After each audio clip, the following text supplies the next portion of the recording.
सुरभिर्युक्ता चतुर्भिः स्फटिकमणिमयीम् अक्षमालां दधाना हस्तेनैकेन पद्मं सितमपि च सुखं पुस्तकं चापरेण भासा कुन्देन्दुशङ्खस्फटिकमणिनिभा भासमाना समाना सा मे वाग्देवतेयं निवसतु वदने सर्वदा सुप्रसन्ना सा मे वाग्देवतेयं निवसतु वदने सर्वदा सुप्रसन्ना.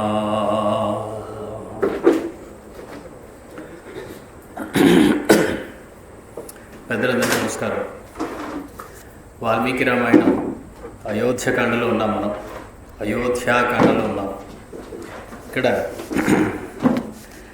82వ సర్గ ప్రారంభంలో ఉన్నాము.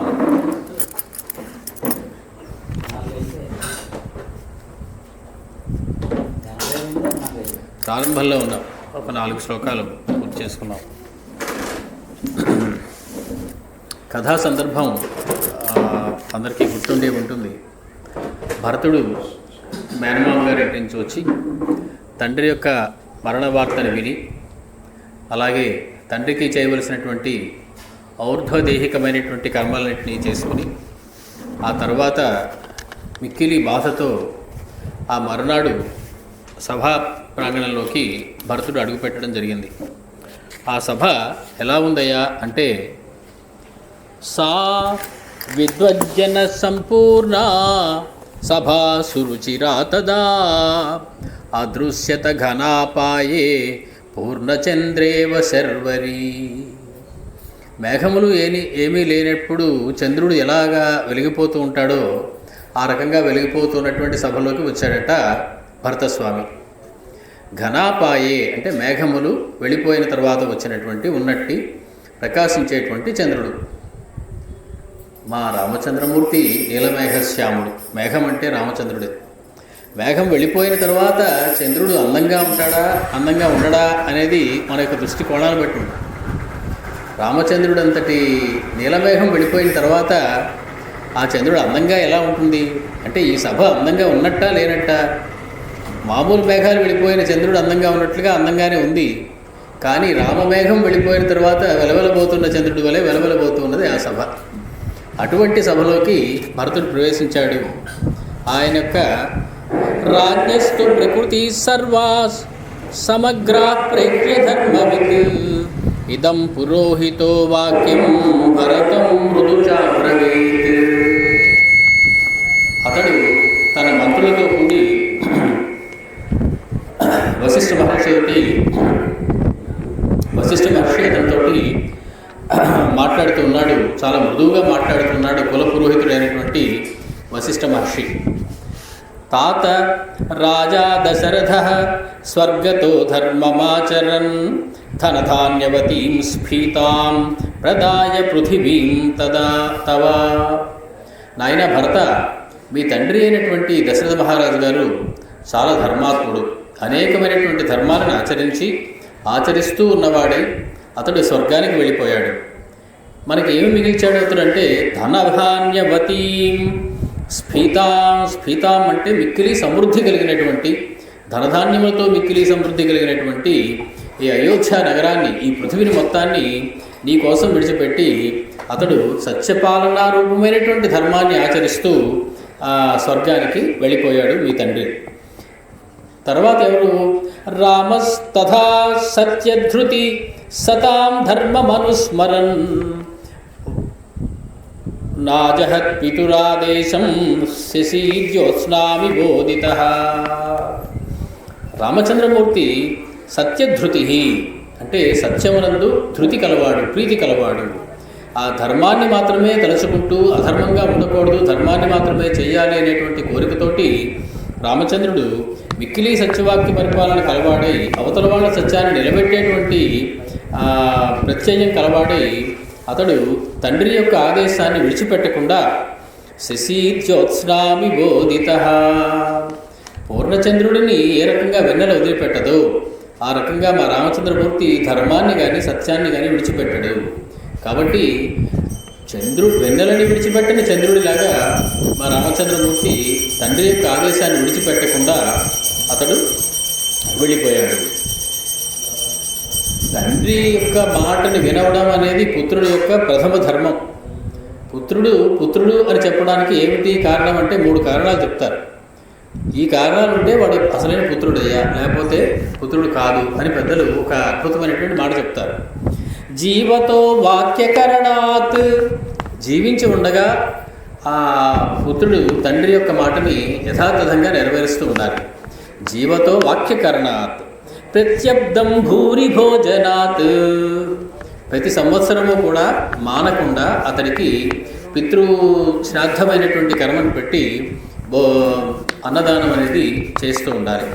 గయాయాం పిండ ప్రదానాచ్చ త్రిమిహి పుత్రస్య పుత్రత, పుత్రుడు అనేవాడు ఎలా పుత్రుడు అవుతాడంటే తండ్రి జీవించి ఉన్నంతకాలం తండ్రి మాట వినాలి, తండ్రి మరణించిన తర్వాత ప్రత్యబ్దం భూరి భోజనం పెట్టాలి, ఆ తర్వాత గయలో పిండ ప్రదానం చేయాలి. ఈ 3 చేస్తేనే పుత్రుడు అనేటువంటి పేరు సార్థకమవుతుంది.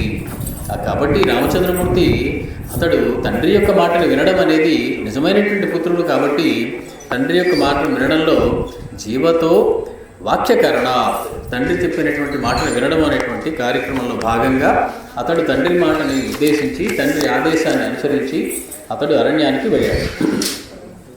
పిత్రా భ్రాత్రా చ తే దత్తం రాజ్యం నిహత కంటకం తద్భుంక్ష ముదితామాత్యః క్షిప్రమేవాభిషేచయా. నీకు ఇప్పుడు నీ తండ్రి గారు ఈ రాజ్యాన్ని నీకు ఇచ్చారు, అలాగే మీ అన్నగారు కూడా మీకు ఈ రాజ్యాన్ని వదిలిపెట్టి వెళ్ళారు. కాబట్టి నువ్వు దాని అకంటకం, ఏమీ శత్రుభయం లేకుండా, ఇంకా నేను ఇప్పుడు ఎవరు కూడా అడిగేటువంటి వారు లేరు కాబట్టి ఆ రాజ్యాన్ని నువ్వు స్వీకరించవలసింది అని చెప్పి వశిష్ఠ మహర్షి భరతుడితో చెప్పారు. ఉదీత్యాశ్చ ప్రతీత్యాశ్చ దాక్షిణాత్యాశ్చ కేవలాః కోట్యా అపరాంతాః సముద్రాః రత్నాన్యభిహరంతు తే. సామంతులైనటువంటి వాళ్ళు ఉత్తర దిక్కులో ఉన్నటువంటి వాళ్ళు, తూర్పు దిక్కులో ఉన్నటువంటి వాళ్ళు, దక్షిణ దిక్కులో ఉన్నటువంటి వాళ్ళు, అలాగే అందరూ కూడా అన్ని దిక్కుల్లో ఉన్నటువంటి సామంతులు కూడా, అలాగే కోట్యా అపరాంతాః అంటే దేశానికి చిట్ట చిగురు భాగంలో ఉన్నటువంటి చిగురు భాగంలో ఉన్నటువంటి ప్రదేశాల్లో ఉన్నటువంటి దేశాల్లో ఉన్నటువంటి వాళ్ళు కూడా నీకు కప్పాలు కడతారు, నీకు రత్నాలవి తీసుకొచ్చి వాళ్ళు ఎప్పటికప్పుడు అందజేస్తూ ఉంటారు. తచ్చుత్వా భరతో వాక్యం శోకేనాభిపరిప్లుతః జగామ మనసా రామం ధర్మజ్ఞో ధర్మకాంక్షయా. వశిష్ఠ మహర్షి ఎప్పుడైతే భరతుడితో ఈ రకంగా నువ్వు రాజ్యాన్ని స్వీకరించు, మీ తండ్రి గారు ఇచ్చినటువంటి రాజ్యం, మీ అన్నగారు వదిలిపెట్టినటువంటి రాజ్యం, దానికి నువ్వు ఇప్పుడు ప్రభువు కావాలి అని చెప్పగానే భరతుడు జగామ మనసా రామం, మనసుతో వెంటనే రామచంద్రుడి దగ్గరికి వెళ్ళిపోయాడట. అతని మనస్సు రామచంద్రుడి గురించి ఆలోచించడం మొదలెట్టిందట. అంటే ఒక నిర్ణయాన్ని తీసుకోలేనప్పుడు, మనకి కష్టమైనటువంటి క్లిష్టమైనటువంటి పరిస్థితి వచ్చినప్పుడు మనం ఏం చేయాలో చెప్తున్నాడు భరతుడు. జగామ మనసా రామం, రామచంద్రమూర్తిని తలుచుకోవాలి. తలుచుకోవడం వల్ల ఏమవుతుంది, మనకి ఒకటి మన కర్తవ్యం ఏమిటో మనకి బోధపడుతుంది. పరమాత్మ దయ వల్లే మనకి ఏం చేయాలి, మత్తః స్మృతి జ్ఞానం అపోహనంచ అని పరమాత్మ చెప్పినట్టు మనకి సరైనటువంటి ఆలోచన రావాలంటే, మన కర్తవ్యం కిం కర్తవ్యత పరిస్థితి నుంచి మనం బయటపడి ఏం చేయాలి అనేటువంటి విషయం తెలియాలి అంటే ఆ పరమాత్మ సహాయం తప్ప ఇంకొక సహాయం లేదు. అది తెలిసినవాడు భరతుడు. కాబట్టి ఈయన ఇలా చెప్పగానే ఆయన జగామ మనసా రామం, ఎందుకని వెళ్ళాడు రాముడి దగ్గరికి అంటే ధర్మజ్ఞ, ధర్మం తెలిసినవాడు కాబట్టి రామచంద్రుడి దగ్గరికి వెళ్ళాడు. అంతేనా? అతను వెళ్ళడంలో ఏదైనా కోరిక ఏదైనా ఉందా? ధర్మకాంక్షయా, ధర్మాన్ని నిలబెట్టడం కోసం నేను ఇప్పుడు ఏం చేయాలి? గురువుగారు చెప్పారు కాబట్టి రాజ్యాన్ని స్వీకరించాలా, లేదా నా మనసు చెప్తోంది ఈ రాజ్యాన్ని నేను స్వీకరించకూడదు అని, కాబట్టి అది చేయాలా అని చెప్పి అతడు రామచంద్రమూర్తిని మనస్ఫూర్తిగా స్మరిస్తూ ఉన్నాడు. జగామ మనసారామం అనే మాటకి సస్మార అనేటువంటి వ్యాఖ్యానం చేశారు. అంటే స్మరించాడు రామచంద్రుడిని అని. దుఃఖం వచ్చినప్పుడు ఎవరిని స్మరించాలో వాళ్ళని స్మరించాడు భరతుడు. స బాష్పకలయా వాచా కలహంసస్వరో యువా విలలాప సభా మధ్యే జగర్హే చ పురోహితం. అతడు బాష్పకలయా వాచ, కన్నీటితో నిండినటువంటి కళ్ళు నీళ్లు ధారాపాతంగా కారుతూ ఉన్నప్పుడు వచ్చేటువంటి ఆ మాటతోటి కలహంస స్వర, కలము అనేటువంటి మాటకి అవ్యక్త మధురము, అవ్యక్తము అనేటువంటి అర్థం. అంటే అతను గొణిగినట్లుగా మాట్లాడుతూ ఉన్నాడు, మాటలు పెగిలికి రావటం లేదు ఆ కన్నీటి మధ్యలో. ఆ రకంగా యువా, భరతుడు ఎటువంటి వాడు ఇప్పుడు? యువ అంటే అద్భుతమైనటువంటి యవ్వనంలో ఉన్నటువంటి వాడు. సరైనటువంటి రాజ్యానికి ఎటువంటి స్వీకరించడానికి ఎటువంటి అర్హతలు కావాలో అటువంటివన్నీ ఉన్నటువంటి వాడు. దేహ దారుఢ్యం ఉంది, మానసికమైనటువంటి ఆరోగ్యం ఉంది. తర్వాత తండ్రి అన్నగారు కూడా రాజ్యాన్ని అతనికి ఇచ్చారు. ప్రజలందరూ కూడా అతడు రాజైతే బాగుండును భరతుడు అనుకుంటున్నారు, ఇక వేరే మార్గం లేక. అటువంటప్పుడు యువకుడైనటువంటి వాడు రాజ్యాన్ని తిరస్కరిస్తాడని ఎవరు అనుకోరు. అతడు విలలాప, బాగా బాధపడ్డాడట, ఏడిచాడట. ఏడ్చి జగర్హేచ పురోహితం, పురోహితుడైనటువంటి గురువైనటువంటి వశిష్ఠ మహర్షిని జగర్హ అంటే తిట్టాడట. పురోహితుడిని కేకలు వేశాడట. మామూలుగా గురునింద చేయకూడదు, కానీ గురునింద చేయడానికి సందర్భాలు కొన్ని ఇచ్చారు పెద్దలు. ఒకటి, గురువు అధర్మం చేయమని బోధించినప్పుడు గురువుని నిందించచ్చట. అది కూడా ఎప్పుడు నిందించాలంటే ఒంటరిగా ఉన్నప్పుడు గురువుతోటి నీ యొక్క భేదాభిప్రాయాన్ని పంచుకోవచ్చునట. కానీ ఇక్కడ సభల మధ్యలో అతడు జగర్హేచ పురోహితం. దీనికి కారణం ఏమిటి అంటే పెద్దలు అనేకమైనటువంటి వ్యాఖ్యానాలు చేశారు. భరతుడు చేసింది గురువుగారు నన్ను నిందించవచ్చా వశిష్ఠ మహర్షిని అనేటువంటి దానికి, కర్మకి సంబంధించినటువంటి వ్యవహారంలో ఏదైనా అపచారం చేస్తే గురువు అతడిని విడిగా ఒక్కడు ఉన్నప్పుడు మందలించవలసి ఉంటుంది తప్ప, ధర్మానికి లోపం జరుగుతున్నప్పుడు, ధర్మహాని వెంటనే జరిగేటువంటి అవకాశం ఉన్నప్పుడు సభామధ్యంలో కూడా అతన్ని ధిక్కరించవచ్చు అనేటువంటి ఒక సూత్రాన్ని పెట్టి ఆ ప్రకారంగా భరతుడు చేసిన దానిలో తప్పేం లేదయ్యా. తన గురువుగారు అయినటువంటి వశిష్ఠ మహర్షిని అతడు నిందించాడు. ఏమని?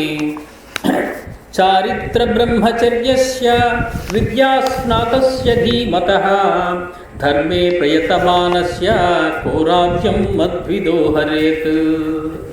గురువుగారు వశిష్ఠ మహర్షి ఏం మాట్లాడుతున్నారు మీరు? ఎవరనుకున్నారు మా రామచంద్రుడు అంటే? ఎటువంటి రామచంద్రుడు అతడు?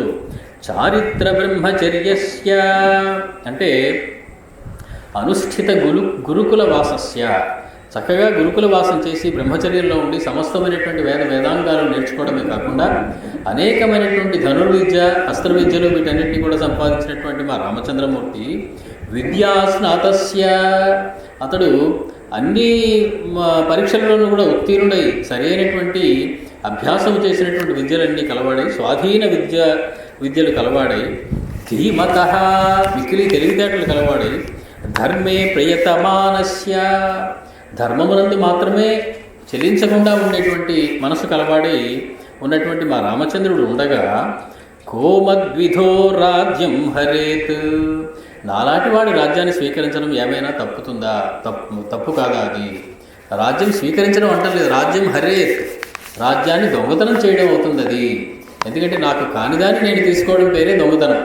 కాబట్టి ఇప్పుడు నాకు కానిటువంటి రాజ్యాన్ని కనుక నేను తీసుకున్నట్లయితే అది దొంగతనంతో సమానం కదా, అది తీసుకోమని మీరు నన్ను అడగవచ్చునా అని చెప్పి అతడు మాట్లాడుతున్నాడు. దీనికి కారణం ఏమిటి అంటే అతడు అద్భుతమైనటువంటి వ్యాఖ్యానాలు చేశారు ఈ శ్లోకాన్ని. ఒకటి, భరతుని యొక్క ఆలోచన ఏమిటంట, కథం దశరథాజ్ఞాతో భవేద్రాజ్యాపహారకః, నేను ఎవరి కుమారుని అనుకుంటున్నారు? సాక్షాత్తు దశరథ మహారాజు యొక్క కుమారుడు. అటువంటి దశరథ మహారాజుకు పుట్టి చిన్న చిన్న దొంగతనాలు ఏవి చేసుకున్న వాళ్ళే కనపడుతున్నాను నేను మీకు. ఈ రాజ్యాన్ని నన్ను దొంగతనం చేయమంటారా? ఎలా నేను దొంగతనం చేసి హరిస్తాను ఈ రాజ్యాన్ని అనుకుంటున్నారు మీరు? రాజ్యంచ అహంచ రామస్య ధర్మం వక్తుమిహార్హసి, నేను కూడా రాజ్యము కూడా రాముల వారమే, రామునికి చెందినటువంటి వారమే, నాకంటూ ప్రత్యేకమైనటువంటి స్వతంత్ర ప్రతిపత్తి ఏమీ లేదు. రాముడికి చెందినవారు మేము. రాజ్యము చూడండి అచేతనమైనటువంటిది, నేను చేతనుణ్ణి. కానీ రాముడికి నేను పరతంత్రుడిగా ఉన్నప్పుడు నేను కూడా చేతనుడి వంటి వాడిని కాదు, నేను కూడా అచేతనుడినే. రాముడే చేతనుడైనటువంటి వ్యక్తి సృష్టిలో. కాబట్టి ఒక అచేతనమైన దాన్ని ఇంకొక అచేతనమైన దాన్ని నువ్వు పరిపాలించు, స్వీకరించు అనడం ఏమైనా ధర్మమైనటువంటి మాటేనా? అంటే అప్పుడు పెద్దలు ఒక ఇది చెప్పారు, ఒక పెట్టె ఉంటుందండి, ఆ పెట్టెలో రత్నం ఉంటుంది, పెట్టె రత్నాన్ని కాపాడుతూ ఉంటుంది. పెట్టె అచేతనమైనది, రత్నము అచేతనమైనది. కాబట్టి ఒక అచేతనమైనది ఇంకొక అచేతనమైన దాన్ని కాపాడడంలో ఆలోచించవలసింది ఏముంది? కాబట్టి నువ్వు ఆ రకంగా స్వీకరించవచ్చునయ్యా అన్నారు. అప్పుడు ఆయన ఏమన్నారు, పెట్టె అనే దానికి చైతన్యం లేదు, అది రత్నాన్ని కాపాడాలి అనేటువంటిది నిర్ణయం పెట్టేది కాదు, అది దాన్ని నియమించినటువంటి ఆ సొంత దారి. కాబట్టి ఒకవేళ రాముడే కనుక వచ్చి నేను చెప్పేదాకా ఈ రాజ్యాన్ని నువ్వు రక్షించను నాతో మాట మాత్రం చెబితే అప్పుడు ఆలోచించవచ్చు. కానీ అదేమీ లేకుండా మీరు పెట్టి అక్కడ పెట్టి రత్నాన్ని అక్కడ పెట్టి ఈ రత్నాన్ని నువ్వు రక్షించి పెట్టే అని చెప్పి మీరు వెళ్ళిపోతే పని జరిగేటువంటి వ్యవహారం లేదు. రత్నాన్ని తీసుకొచ్చి పెట్టిలో మీరు పెట్టాలి. కాబట్టి రామచంద్రమూర్తి నిర్ణయించవలసి ఉంటుంది ఆ రాజ్యాన్ని ఎవరు సంరక్షణ చేయాలి అని. రామచంద్రమూర్తి కనుక ఈ సంరక్షణ నువ్వు చేయనటువంటి బాధ్యతను నా మీద పెడితే రామచంద్రమూర్తి బాధ్యతగా, రామచంద్రమూర్తి యొక్క ఆజ్ఞగా నేను దాన్ని రక్షిస్తానేమో తప్ప, మామూలుగా అయితే రామచంద్రమూర్తి వనానికి వెళ్ళిపోతే నేను ఆ రాజ్యాన్ని స్వీకరిస్తే అది దొంగతనమే అవుతుంది. కాబట్టి రాజ్యము పరాధీనమే, నేను పరాధీనున్నే. ఒక పరాధీనమైనది ఇంకొక పరాధీనమైన దాని మీద వ్యవహారం సాగిస్తానంటే కుదిరేటువంటిది వ్యవహారం కాదు. కాబట్టి రామచంద్రుడే రాజ్యానికైనా ప్రభువు, నాకైనా కూడా అతడే ప్రభువు. కాబట్టి స్వాతంత్రం లేనటువంటి నాకు ఇటువంటి పని చెప్పడం అధర్మమైనటువంటి విషయం. కాబట్టి మీరు పెద్దలు, గురువులు ధర్మం వక్తు మిహార్హసి, ధర్మం ఏదో మీరు చెప్పండి ఇప్పుడు నేనేం చేయాలో. జ్యేష్ఠ శ్రేష్ఠశ్చ ధర్మాత్మా దిలీప నహుషోపమః లబ్ధుమర్హతి కాకుస్థో రాజ్యం దశరథో యథా. జ్యేష్ఠుడు, శ్రేష్ఠుడు, ధర్మాత్ముడు అయినటువంటి దిలీపుడు నహుషుడితో పోల్చదగినటువంటి చరిత్ర కలిగినటువంటి మా రామచంద్రమూర్తి మాత్రమే, ఆ కాకుత్సుడు మాత్రమే దశరథుడు ఏ రకంగా రాజ్యాన్ని పాలించాడో ఆ రకంగా తను కూడా పాలించడానికి అర్హుడు తప్ప నాలాంటి వాడికి అటువంటి అర్హత లేదు. అనార్యయుష్టం అస్వర్గ్యం కుర్యాం పాపం అహం యది ఇక్ష్వాకూడామహం లోకే భవేయం కులపాంసనః. మీరు చెప్పినట్టు కనుక నేను ఆ రాజ్యాన్ని స్వీకరించేసినట్లయితే అది అనార్యజుష్టం, అంటే ఆర్యులెవరూ కూడా మెచ్చేటువంటి వ్యవహారం కాదు, ఆర్యులందరూ కూడా నిందించేటువంటి వ్యవహారం. అస్వర్గ్యం, దీనివల్ల నాకు నరకప్రాప్తి హేతు అవుతుంది. ఇటువంటి పాపాన్ని కనుక నేను చేసినట్లయితే ఇక్ష్వాకు వంశానికి నేను చెడగొట్టిన వాడిని అవుతాను, కులపాంసడుని అవుతాను. కాబట్టి ఈ రాజ్యం నన్ను స్వీకరించండి అని చెప్పడం ఏమాత్రం కూడా సరైనది కాదు. యద్ది మాత్రాకృతం పాపం నాహం తదపి రోచయే ఇహస్థో వన దుర్గస్థం నమస్యామి కృతాంజలి. ఏమయ్యా, నీ తల్లి ఇంత చేసింది నీ కోసం, కాబట్టి తల్లి మాటనైనా గౌరవించాలి కదా నువ్వు. తల్లి మాతృవాక్య పరిపాలన అనేది నీ కర్తవ్యం కదా. కాబట్టి మీ తల్లి కోరుతోంది నువ్వు ఈ రాజ్యం స్వీకరించాలని, తల్లి మాటనే ధిక్కరిస్తావా నువ్వు అని కనుక మీరు అడిగినట్లయితే ఆవిడ చేసింది పాపం కాబట్టి ఆ పాపం నాకు అందులో భాగం అవసరం లేదు. ఇక్కడే ఉండి వనదుర్గస్థం నమస్యామి, దుర్గమైనటువంటి వనములో ఉన్నటువంటి రామచంద్రమూర్తికి కృతాంజలి నమస్యామి, రెండు చేతులు జోడించి నేను నమస్కారం పెడుతున్నాను ఇక్కడి నుంచే. ఎందుకని ఇంతవరకు నేను విన్నదానికే చాలా పాపం చేసిన వాడిని అయ్యాను. నేను ఇటువంటి మాట వినవలసి వస్తుందని అనుకోలే, ఎంతో పాపం చేసి ఉంటాను. కాబట్టి రాజ్యంలో స్వీకరించేటువంటి మాట కులగురువులైనటువంటి మీ దగ్గర నుంచి నేను వినాల్సి వచ్చింది. కాబట్టి ఈ పాపం నాకు పోవాలి అంటే, నేను ఇప్పటివరకే చేసినటువంటి పాపం ఏదైనా పోవాలి అంటే వెంటనే నేను రెండు చేతులు ఎత్తి వనంలో ఉన్నటువంటి దుర్గంలో ఉన్నటువంటి రామచంద్రమూర్తి కేసి తిరిగి ఒక్కసారి కృతాంజలి నమస్యామి, రెండు చేతులు జోడించి నమస్కారం పెట్టడం తప్ప నాకు మార్గం లేదు. అంటే రామచంద్రుడే నాకు ప్రభువు, అతడికి నేను అనుసరించి ఉండవలసిన వాడిని తప్ప రాజ్యాన్ని స్వీకరించవలసినటువంటి వాడిని కాదు అని చెప్పి అతడు చెప్పాడు.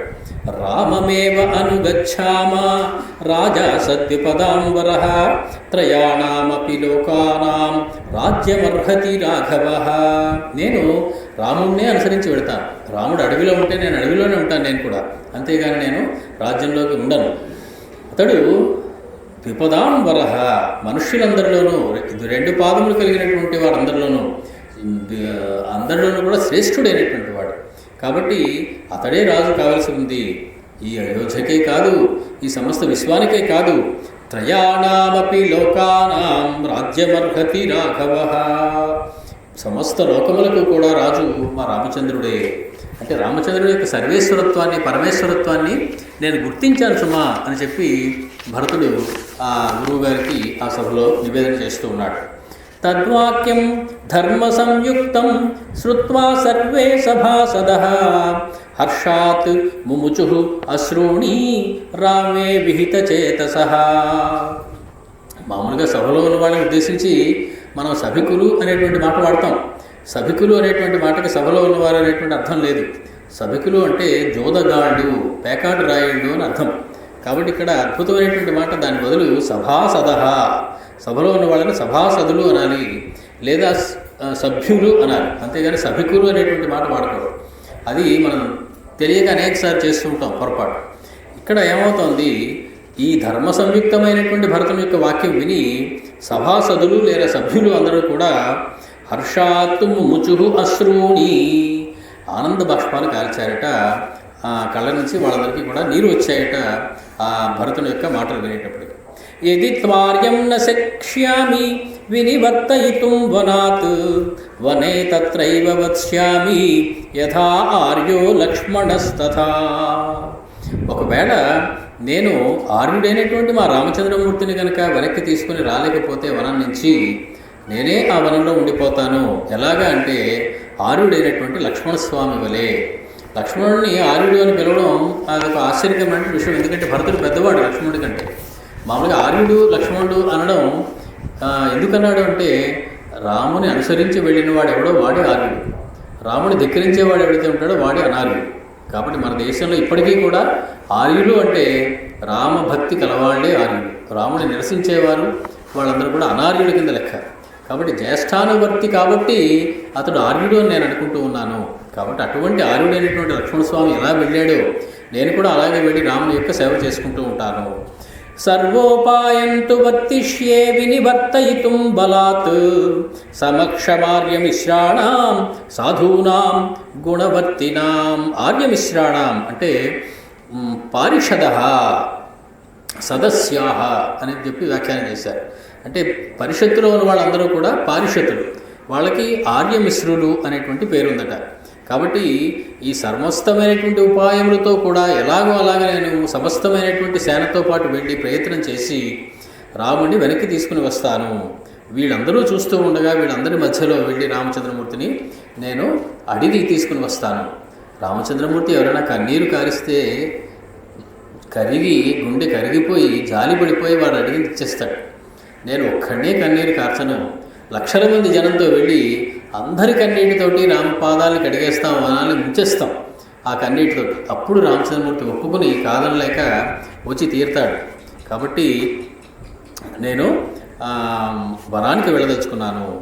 విష్టికర్మాంతికా సర్వే మార్గశోధకరక్షకాః ప్రస్థాపితా మయా పూర్వం యత్రాపి మమ రోచతే.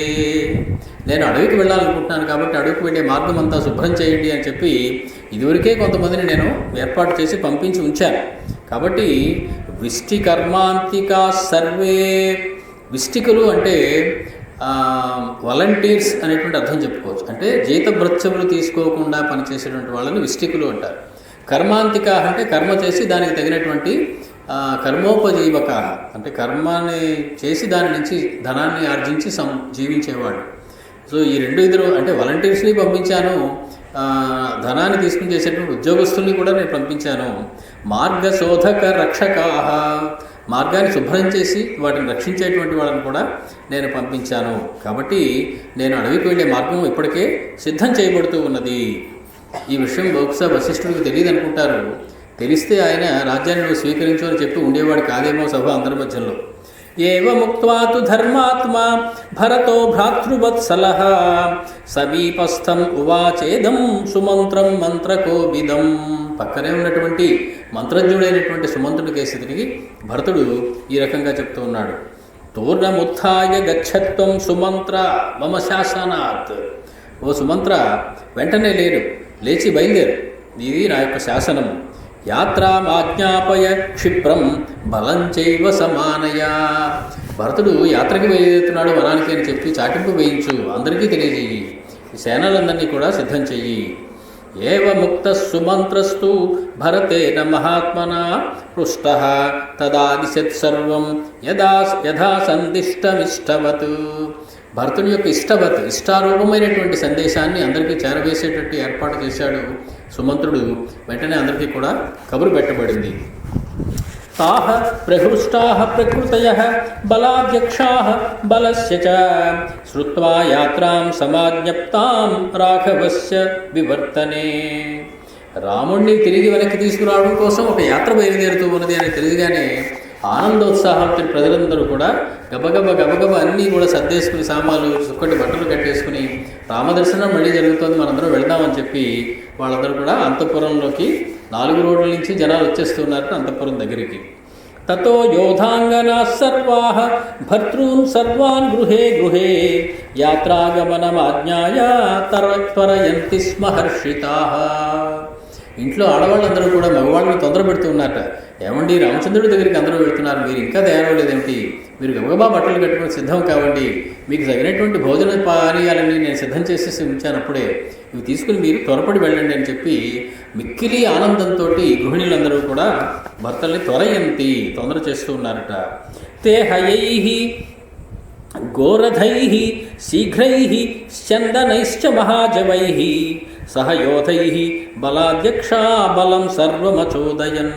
వాళ్ళు గుర్రాల మీద, రథాల మీద, ఎడ్లబళ్ళ మీద, మిక్కిలి వేగంగా పరిగెట్టేటువంటి రథముల మీద అనేకమైనటువంటి యోధులతోటి కూడినటువంటి సైన్యాధ్యక్షులు వీళ్ళందరూ కూడా బయలుదేరుతూ ఉన్నారట. సజ్జంతు తద్బలం దృష్ట్వా భరతో గురు సన్నిధౌ రథం మే త్వరయస్వేతి సుమంత్రం పార్శ్వతో బ్రవీత్. సజ్జం అంటే సన్నద్ధమైనటువంటి ఆ బలాన్ని చూసి భరతుడు మిక్కిలి ఆనందంతో వశిష్ఠ మహర్షికి సమీపంలో ఉండగా సుమంత్రుడితోటి చెప్తూ ఉన్నాడు, నా యొక్క రథాన్ని కూడా సిద్ధం చేసి సుమంత్ర, నువ్వు నన్ను తీసుకువెళ్ళవలసి ఉంటుంది అన్నాడు. భరతస్య తు తస్యాజ్ఞాం ప్రతిగృహ్య చ హర్షితః రథం గృహీత్వా ప్రయయౌ యుక్తం పరమవాజిభిః. మిక్కిలి గొప్పవైనటువంటి ఆ శ్వాలు పూచినటువంటి రథాన్ని ఒకదాన్ని సుమంత్రుడు వెంటనే సిద్ధం చేసి అక్కడికి తీసుకొచ్చి ఆ అంతఃపురం యొక్క ముందు భాగంలో నిలిపాడట. సరాఘవ సత్యధృతి ప్రతాపవాన్ బ్రువన్ సుయుక్తం దృఢ సత్య విక్రమః గురుం మహారణ్యగతం యశస్వినం ప్రసాదయిష్యన్ భరతో బ్రవీత్తదా. ఆ రాఘవుడు సత్యధృతి అంటే సత్యమునందు మిక్కిరి పట్టుదల కలవాడు, ప్రతాపవాన్ చాలా ప్రతాపం కలవాడు, బ్రువన్ సుయుక్తం దృఢ సత్య విక్రమః గురుం మహారణ్యగతం యశస్వినం ప్రసాదయిష్యన్ భరతో బ్రవీత్తదా. అటువంటి రాముని దగ్గరికి, లక్ష్మణుడి దగ్గరికి వెళ్ళిపోతున్నటువంటి ఆ మహారణ్యంలోకి వెళ్ళిపోతున్నటువంటి సమయంలో గురువుని చూసి ఈ రకంగా మాట్లాడుతూ ఉన్నాడు భరతుడు. తూర్ణం సముత్థాయ సుమంత్రగచ్చ బలస్య యోగాయ బలప్రధానాన్ ఆనేతుమిచ్ఛామి హితం వనస్థం ప్రసాద్య రామం జగతో హితాయ. నాయన సుమంత్ర, నువ్వు లేచి వెంటనే మనకున్నటువంటి సైనికులందరినీ సిద్ధం చేయి, వాళ్ళందరినీ సన్నద్ధులు చేయి, వాళ్ళ బలప్రధానులైనటువంటి వాళ్ళలో నాయకులు ఎవరో ఉన్నారో వాళ్ళని కూడా సిద్ధం చేయి. ఎందుకయ్యా అంటే ఆనేతుమిచ్ఛామి హితం వనస్థం, వనంలో ఉన్నటువంటి రామచంద్రమూర్తిని ఆనేతుమిచ్ఛామి వెనక్కి తీసుకురావచ్చేటువంటి కోరిక కలిగి ఉన్నాను. ప్రసాద్య రామం జగతో హితాయ, రామం ప్రసాద్య రాముని యొక్క అనుగ్రహాన్ని పొంది అతన్ని వెనక్కి తీసుకురావడానికి నిశ్చయించుకున్నాను. ఎందుకు అంటే జగతో హితాయ, జగత్తు యొక్క హితం కోసం తీసుకురావచ్చుకున్నాను. ఇందులో నా స్వార్థం ఏమీ లేదు, కేవలం నా ఒక్కడి కోసం జరుగుతున్నటువంటి పని కాదు ఇది. సమస్త జగత్తు కూడా బాగుండాలి అంటే రామచంద్రమూర్తి రాజ్యాన్ని ఏలాలి, రామచంద్రమూర్తి రాజైనప్పుడే దేశం బాగుంటుంది. కాబట్టి ఆ రామచంద్రమూర్తిని వెనక్కి తీసుకుని వద్దాం. ససూతపుత్రో భరతేన సమ్యక్ ఆజ్ఞాపిత సంపరిపూర్ణ కామః శశాస సర్వాన్ ప్రకృతి ప్రధానాన్ బలస్య ముఖ్యాంశ సుహృజ్జనంచ. రామచంద్రమూర్తి యొక్క ఆదేశాన్ని తీసుకుని సుమంత్రుడు అతని చేత ఆజ్ఞాపించబడిన వాడై తన కోరిక కూడా తీరుతూ ఉన్నది. సుమంత్రుడి యొక్క కోరిక కూడా తీరుతూ ఉన్నది. ఏమి జరిగితే బాగుండును అని సుమంత్రుడు అనుకున్నాడో ఆ కోరిక కూడా తీరుతూ ఉన్నది.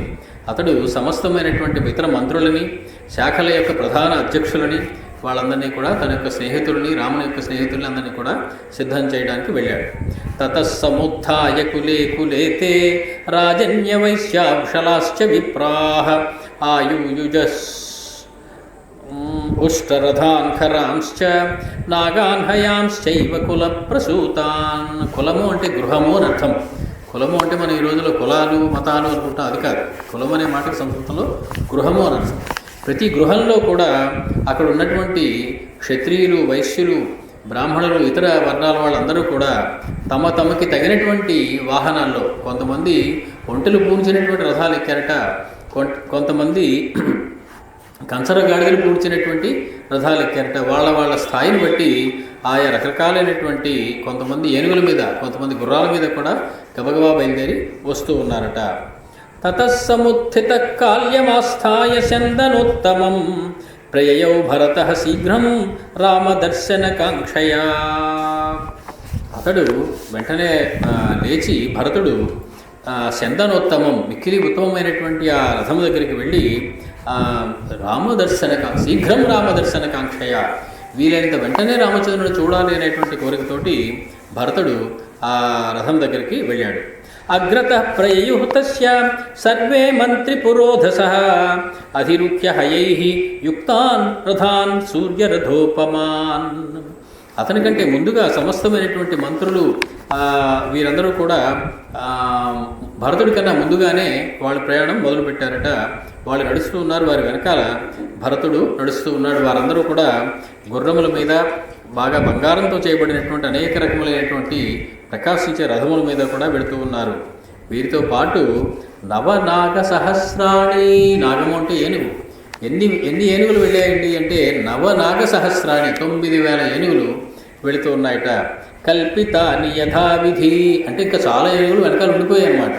బహుశా దశరథుడి రాజ్యంలో 9,000 ఏనుగులు అంటే ఉన్న వాటిలో కొంచెం బలిష్టమైనవి, చాలా దూరం నడవగలిగినవి, వేగంగా నడవగలిగినవి అయినటువంటి ఏనుగులు స్వీకరించి ఉంటారు. అటువంటి ఒక 9,000 ఏనుగులు సిద్ధపడ్డాయి. అన్వయు భరతం యాంతమిక్ష్వాకు కులనందనం. ఇక్ష్వాకు కులనందనుడైనటువంటి రామచంద్రమూర్తిని చూసేటువంటి కోరికతోటి వెళుతున్నటువంటి రామచంద్రమూర్తిని వెనకాల ఈ 9,000 ఏనుగులు బయలుదేరాయట.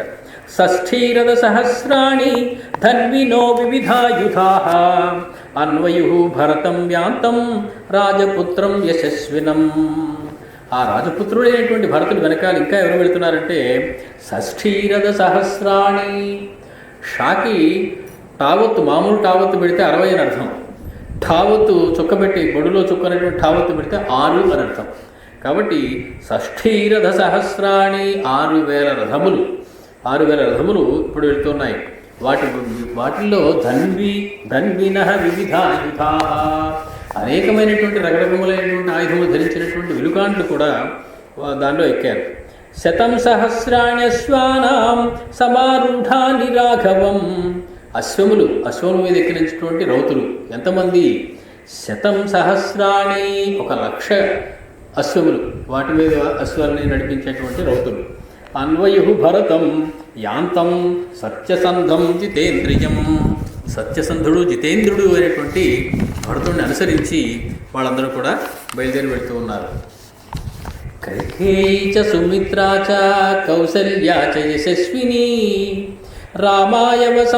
రామానయన సంహృష్టాః యయుః యానేన భాస్వత. చాలా ఆశ్చర్యకరమైనటువంటి విషయం. 3 రాణుల్లో ముందుగా వెళ్ళవలసిన రాణి ఎవరు అంటే తన కుమారుడి కోసం వెళుతున్నప్పుడు కౌసల్య ముందు పరిగెత్తారు. కాదట, కైకేయి. అందరికన్నా ముందు కైకేయి ఎక్కి కూర్చుందట రథంలో రాముని తీసుకురావడానికి వెనక్కి. కైకేయికి ఎంత కాదన్నా రాముని మీద ఎంతో ప్రేమ. చిన్నప్పటి నుంచి పెంచింది, భరతుడి కన్నా ఎక్కువ ప్రేమ చూపించింది రాముడి మీద. ఏదో ఒక బలహీనమైన క్షణంలో ఒక కోరిక కోరింది కానీ, అది కూడా దేవకార్యం సాధించడం కోసం కోరిన కోరిక అయి ఉంటుంది కానీ నిజంగా రామచంద్రమూర్తి మీద పగ కానీ కోపం కానీ అయిష్టం కానీ లేవు అని చెప్పడం కోసం. అదే కాదు, ఆవిడ చేసిన పనికి ఆవిడ అప్పటికే పశ్చాత్తాపడుతూ ఉన్నది. కాబట్టి ఎందుకంటే భరతుడు ఎప్పుడైతే రాజ్యాన్ని స్వీకరించను అని చెప్పాడో ఆవిడ చేసిన పనంతా వృధా అయిపోయింది. చివరికి చెడ్డ పేరు మాత్రం మిగిలింది. ఆ పశ్చాత్తాపంతో ఆవిడ అందరికన్నా ముందు రాముడిని క్షమాపణ వేడవలసినటువంటి అవసరం ఉంది. కాబట్టి ఆవిడ కైకేయీచ, ముందు కైకేయి, తర్వాత సుమిత్రాచ, కౌసల్యాచ యశస్విని. కౌసల్య పేరు ఎప్పుడు వచ్చినా కూడా వాల్మీకి మహర్షి ఒక విశేషణ ఒకటికి ఎక్స్ట్రా వేస్తారు. తక్కిన వాళ్ళకి లేనటువంటి ఒక గుణం ఒకటి కౌసల్యకి చెబుతారు. ఎప్పుడు వేసినా అంతే, అది ఎక్కడ కౌసల్య పేరు వచ్చినా దానికి ఒక చిన్న విశేషణం కలుపుతారు. యశస్విని, మిక్కిలి యశస్సు కలిగినటువంటి కౌసల్యట. ఏమిటి యశస్సు, ఎందువల్ల వచ్చింది ఆ యశస్సు అంటే రామచంద్రమూర్తిని గణనం వల్ల వచ్చినటువంటి యశస్సు అది. రామచంద్రమూర్తి తల్లి కాబట్టి తక్కిన వాళ్ళందరికీ లేనటువంటి యశస్సు ఒకటి ఆవిడకుంది. ఆ తర్వాత యుగంలో యశోదకు వచ్చింది, మళ్ళీ ఇప్పుడు ఈ యుగంలో కౌసల్యకు వచ్చింది. కృష్ణుడి కన్న తల్లిగా ఆవిడికి, రాముని కన్న తల్లిగా ఈవిడికి. వాళ్ళందరూ కూడా రామ ఆనయన సంహృష్టాహ, రాముడిని తిరిగి వెనక్కి తీసుకొస్తామనేటువంటి మాటకే చాలా పులకరింతలు వచ్చేస్తున్నట్టు ఆనందం కలుగుతుందట. వాళ్ళందరూ ఒకళ్ళంటే వాళ్ళకి పడక వేరే వేరే రథాలు ఎక్కారు అనుకోకూడదు అని చెప్తున్నారు వాల్మీకి. యానేన భాస్వత, యానేన అంటే ఒకే ఒక యానం, అది బహువచనం అయితే యానైహి అని ఉంటుంది, మూడైతే. కాబట్టి ఒకే రథం మీద ముగ్గురు కూర్చొని, అంటే ఇప్పుడు అందరూ కలిసిపోయారు, ఎవరికి ఎవరి మీద ద్వేషాలు కోపాలు ఏమి లేవు. ఎందుకని వాళ్ళందరి మనస్సులో రాముడు ఉన్నాడు. ఇప్పుడు ఇదివరకు కైక మనస్సులో రాజ్యం ఉంది, రాముడు లేడు. అందుకని ఆవిడ మాట్లాడిన మాటలు విపరీతంగా కనిపిస్తాయి. ఇప్పుడు ఆవిడ మనసులో రాజ్యం లేదు, రాముడే ఉన్నాడు. కాబట్టి అందరూ కలిసిమెలిసి చక్కగా రాముడి మళ్ళీ తీసుకొద్దామనేటువంటి కోరికతోటి ఒక రథం మీద భాస్వత, మిక్కిలి ప్రకాశిస్తున్నటువంటి రథం మీద ఎక్కి కూర్చున్నారట ముగ్గురు. ప్రయాతాశ్చార్య సంఘాతాః రామం ద్రష్టుం సలక్ష్మణం తస్యైవ చ కథాశ్చిత్రాః కుర్వాణాః పృష్టమానసాః. ఆర్య సంఘాతాః అంటే త్రైవర్ణికాః అని వ్యాఖ్యానం చేశారు.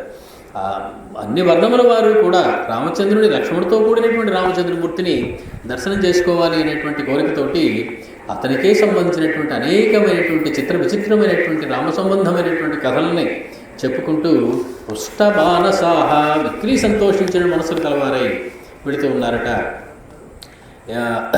ఎవరిని చూడడానికి అంటే మేఘశ్యామం, చాలా అద్భుతమైనటువంటి శ్లోకం ఇది. మళ్ళీ మనకు మేఘశ్యామం మహాబాహుం స్థిరసత్వం దృఢవ్రతం కదా ద్రక్ష్యామహే రామం జగతః శౌకనాశనం. మళ్ళీ రామచంద్రమూర్తి దర్శనం ఎప్పుడవుతుందో అని ఎదురు చూస్తూ ఉన్నారు వాళ్ళు. రామచంద్రమూర్తి మళ్ళీ మన కళ్ళతో ఇంకొకసారి చూస్తాం, మనకు అదృష్టం కలగబోతూ ఉన్నది. ఎటువంటి రామచంద్రుడు అతడు? మేఘశ్యామం. గత కొద్ది రోజులుగా ఎవరికి తాపమే కానీ సుఖం లేదు జీవితంలో. రామచంద్రమూర్తి అడవికి వెళ్ళిపోయింది మొదలు, దశరథుడి మరణం మొదలు అరాచకమైనటువంటి రాజ్యంలో ఎవరు కూడా మిక్కిలి తాపం కలిగి ఉన్నారు. తాపం పోవాలంటే ఏం కావాలి? మేఘం కావాలి, చక్కటి చిన్న వర్షపు జల్లు కురవాలి, అప్పుడు తాపం నశిస్తుంది. ఆ మేఘం ఎవరు అంటే నీలమేఘశ్యాముడైనటువంటి మా రామచంద్రమూర్తియే మేఘశ్యాముడట. అంతేకాదుట, రామచంద్రమూర్తి దర్శనం మేఘాన్ని చూడగానే చాలా కాలం ఎండలు కలిగి ఏనాడు నీటి చుక్క పడని చోట నీలమేఘం కనుక ఒకటి కనపడినట్లయితే, అది కూడా శరత్కాలంలో తెల్లగా ఉండేటువంటి మేఘం కాదు, నల్లనైనటువంటి మేఘం. నీలమేఘం అంటే కడుపు నిండా నీటిని నింపుకున్నటువంటి మేఘం. నీరు అంటే నారాహ, నారములలో ఉండేటువంటి వాడు నారాయణుడు. అటువంటి నారాయణ మేఘం, రామనారాయణ మేఘం, అది కనుక అక్కడ ఉంటే మనకి చూడగానే ఎంతో ఆనందం కలుగుతుంది. దర్శన మాత్రం చేతనే సంతోషాన్ని కలిగించేది నీలమేఘం. అందుకని మనకి వాన పడుతుంది ఇప్పుడు, అంటే ఈ వేడి అంతా చల్లారబోతూ ఉన్నది. కాబట్టి ఒకసారి వాన ఇంకా పడక్కర్లేదు, ఆ నల్లటి మేఘం కనపడగానే ఆకాశంలో ఎగిరి గంతేస్తూ ఉంటారు. అటు కర్షకులైనా ఇటు మామూలు పురజనులైనా సరే. రాముడు కురిపించేది మామూలు నీరా కాదు, ప్రేమ వర్షం కురిపిస్తాడు. సాక్షాత్ ప్రేమ స్వరూపుడు మా రామచంద్రమూర్తి. కాబట్టి నీ మేఘశ్యామం, అది నీటినివ్వడమే కాదు చల్లదనాన్ని కూడా ఇస్తుంది.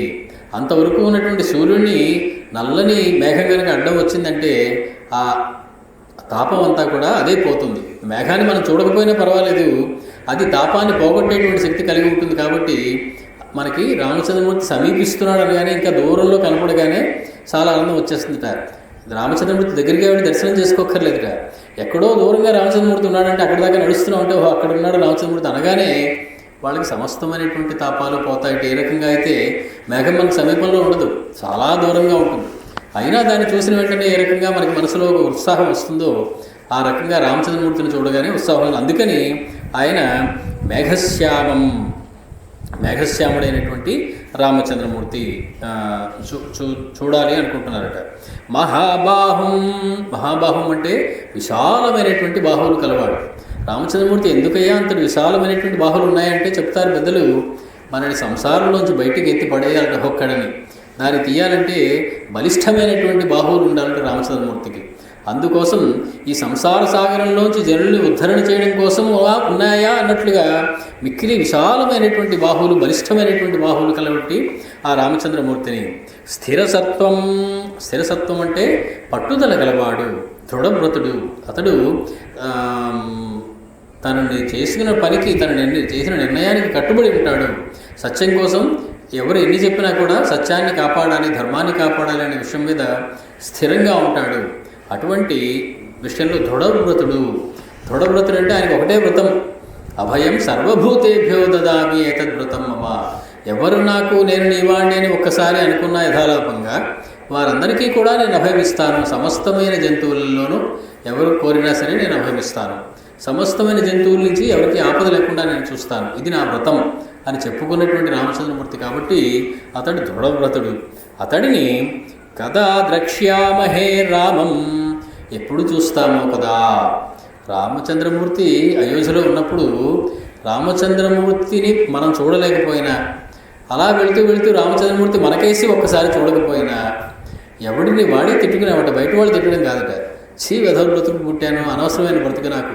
రామచంద్రమూర్తి అలా వెళుతున్నారు, నేను ఆయన చూడలేకపోయాను. లేదా రామచంద్రమూర్తి అలా వెళ్ళారు, ఆయన నాకేసి ఒక్కసారి చూడలేదు. ఈ రెండిట్లో ఏది జరగకపోయినా సరే ప్రజలు తామే తిట్టుకుంటూ ఉండేవారట. కాబట్టి అటువంటి రామచంద్రమూర్తిని మళ్ళీ కదా ద్రక్ష్యామహే, ఎప్పుడు చూస్తామో కదా, చూస్తే కదా మన తాపం చల్లారిది అనుకుని ఎటువంటి రామచంద్రమూర్తి ఇంకా జగతః శోకనాశనం, సమస్త జగముల యొక్క శోకాన్ని నాశనం చేసేటువంటి, సమస్త జగములకి ఆనందాన్ని ప్రసాదించేటువంటి రామ అనేటువంటి పేరే ఆనంద స్వరూపం. అతన్ని తలుచుకుంటేనే ఆనందం. రామచంద్రమూర్తి ఆనంద స్వరూపం కాబట్టి ఆనందానికి రాముడికి వేరే భేదం లేదు. అటువంటి రామచంద్రమూర్తిని ఎప్పుడు చూస్తామో కదా అని చెప్పి వాళ్ళందరూ కూడా అనుకుని గబగబా బయలుదేరి పరిగెడుతూ ఉన్నారట. దృష్టయేవ హిన శోకం అపనేష్యతి రాఘవ, ఒక్కసారి ఆయన కంటపడితే చాలయ్యా, ఆ రాఘవుడు మన యొక్క శోకాన్ని అపనేష్యతి, ఇట్టి చేత్తో తీసిపడేసినట్టుగా తీసేస్తాడు. ఆయన చూడడం, చీకటి పోవడం, లైట్ వేయడానికి మధ్యలో ఎంత సమయం కావాలండి? లైట్ వేసిన ఎంతసేపటి తర్వాత చీకటి పోతుంది? ఇది వేయడమో, ఇది దీపం వెలగడం, చీకటి పోవడం రెండూ ఒకేసారి. రామచంద్రమూర్తిని చూడడం, మన సమస్త శోకాలు పోవడం రెండూ ఒకేసారి జరుగుతాయి. కాబట్టి దృష్టయేవహి, చూసి చూడగానే నహ శోకం అస్మాకం శ్లోకం అపనిష్యతి రాఘవ, పోగొడతాడయ్యా మా రామచంద్రమూర్తి. తమస్సర్వస్య లోకస్య సముద్యన్నివ భాస్కర, సూర్యుడు ఉదయిస్తాడు. ఉదయించినప్పుడు ఒక ఊళ్ళో చీకటిని పోగొడతాడు, రెండో ఊరు చీకటిగా ఉంచేస్తాడు అని ఉండదు. సమస్తమైనటువంటి లోకాల్లో ఉన్నటువంటి చీకటిని పోగొడతాడు సూర్యభగవాన్. ఆ రకంగా మా రామచంద్రమూర్తి సమస్తమైన జనుల యొక్క తాపాన్ని, శోకాన్ని, దుఃఖాన్ని కూడా పోగొడతాడు. అటువంటి వాడిని కదా ద్రక్ష్యామహే వయం, ఎప్పుడు చూస్తామో రాముడిని అని చెప్పి వాళ్ళందరూ చాలా ఉత్సుకతతోటి ప్రయాణం సాగిస్తూ ఉన్నారు. ఇత్యేవం కథయంతస్తే సంప్రహృష్టాః కథా శుభాః పరిష్వజానాశ్చాన్యోన్యం యయుర్నాగరికా జనాః. ఒకరినొకరు కరచాలములు చేసుకునే వాళ్ళు కొందరు, ఒకళ్ళనొకళ్ళు కౌగులించుకుని శుభాకాంక్షలు చెప్పుకునేవారు వారు కొందరు. ఎంత అందమైనటువంటి రోజు వచ్చింది ఈ రోజు మన జీవితంలో. మళ్ళీ రామచంద్రమూర్తిని ఇంకొకసారి దర్శించినటువంటి మహదవకాశం వచ్చింది. ఎంత మంచివాడు భరతుడు. నిజంగా రామచంద్రమూర్తిని మళ్ళీ మనందరం తీసుకొచ్చి ఇక్కడ రాజ్యానికి పట్టాభిషేకం చేసి రామరాజ్యంలో మనందరం బతుకుదాం అని చెప్పి వాళ్ళందరూ ఒకరినొకరు ఆనందంతోటి కౌగిలించుకుంటూ ఉన్నారట. ఏ చ తత్రాపరే సర్వే సమ్మతా ఏ చ నైగమాః రామం ప్రతి యయుః పృష్టాః సర్వాః ప్రకృతయస్తదా. సమస్తమైనటువంటి మంత్రులు, రాజుకుండేటువంటి అష్ట ప్రకృతులు అంటారు. 8 రకాల పనులు చేసేటువంటి మంత్రి సములు వాళ్ళందరూ కూడా, అలాగే వేదాంగ వేత్తలు వీళ్ళందరూ కూడా, సమస్తమైనటువంటి జనులు కూడా రాముడిని చూడాలి, రాముడిని మళ్ళీ మనం స్వీకరించాలని చెప్పి వాళ్ళు వస్తూ ఉన్నారట. మణికారాశ్చ ఏకేచిత్ కుంభకారాశ్చ శోభనాః సూత్రకర్మ కృతశ్చైవ ఏ చ శస్త్రోపజీవినః. మణికారాశ్చ అంటే మణులకి కన్నాలు పెట్టి దండలుగా తయారు చేసేటువంటి వాళ్ళు మణికారులు అని ఉంటారు. అది ఒక ప్రత్యేకమైనటువంటి శాస్త్రం అది. కాబట్టి మణులతో వచ్చినటువంటి దండలు తయారు చేసేటువంటి వాళ్ళు కూడా వచ్చారట వాళ్ళతో పాటు. ఎందుకని రామచంద్రమూర్తిని మనం ఇప్పుడు దండలతో సత్కరించుకోవాలి. మహారాజుగా ఆయన రావడానికి ఒప్పుకోగానే తీసుకొచ్చేటప్పుడు మనం గబగబా కొత్త మణులతో చేసిన దండలు తయారు చేసి వారికి వేయవలసి ఉంటుంది. కుంభకారాశ్చ కొండలు తయారు చేసేటువంటి వాళ్ళు. అక్కడ అభిషేకం చేస్తానని చెప్పాడు భరతుడు. పట్టాభిషేకం అడవిలోనే చేసేస్తానని చెప్పాడు.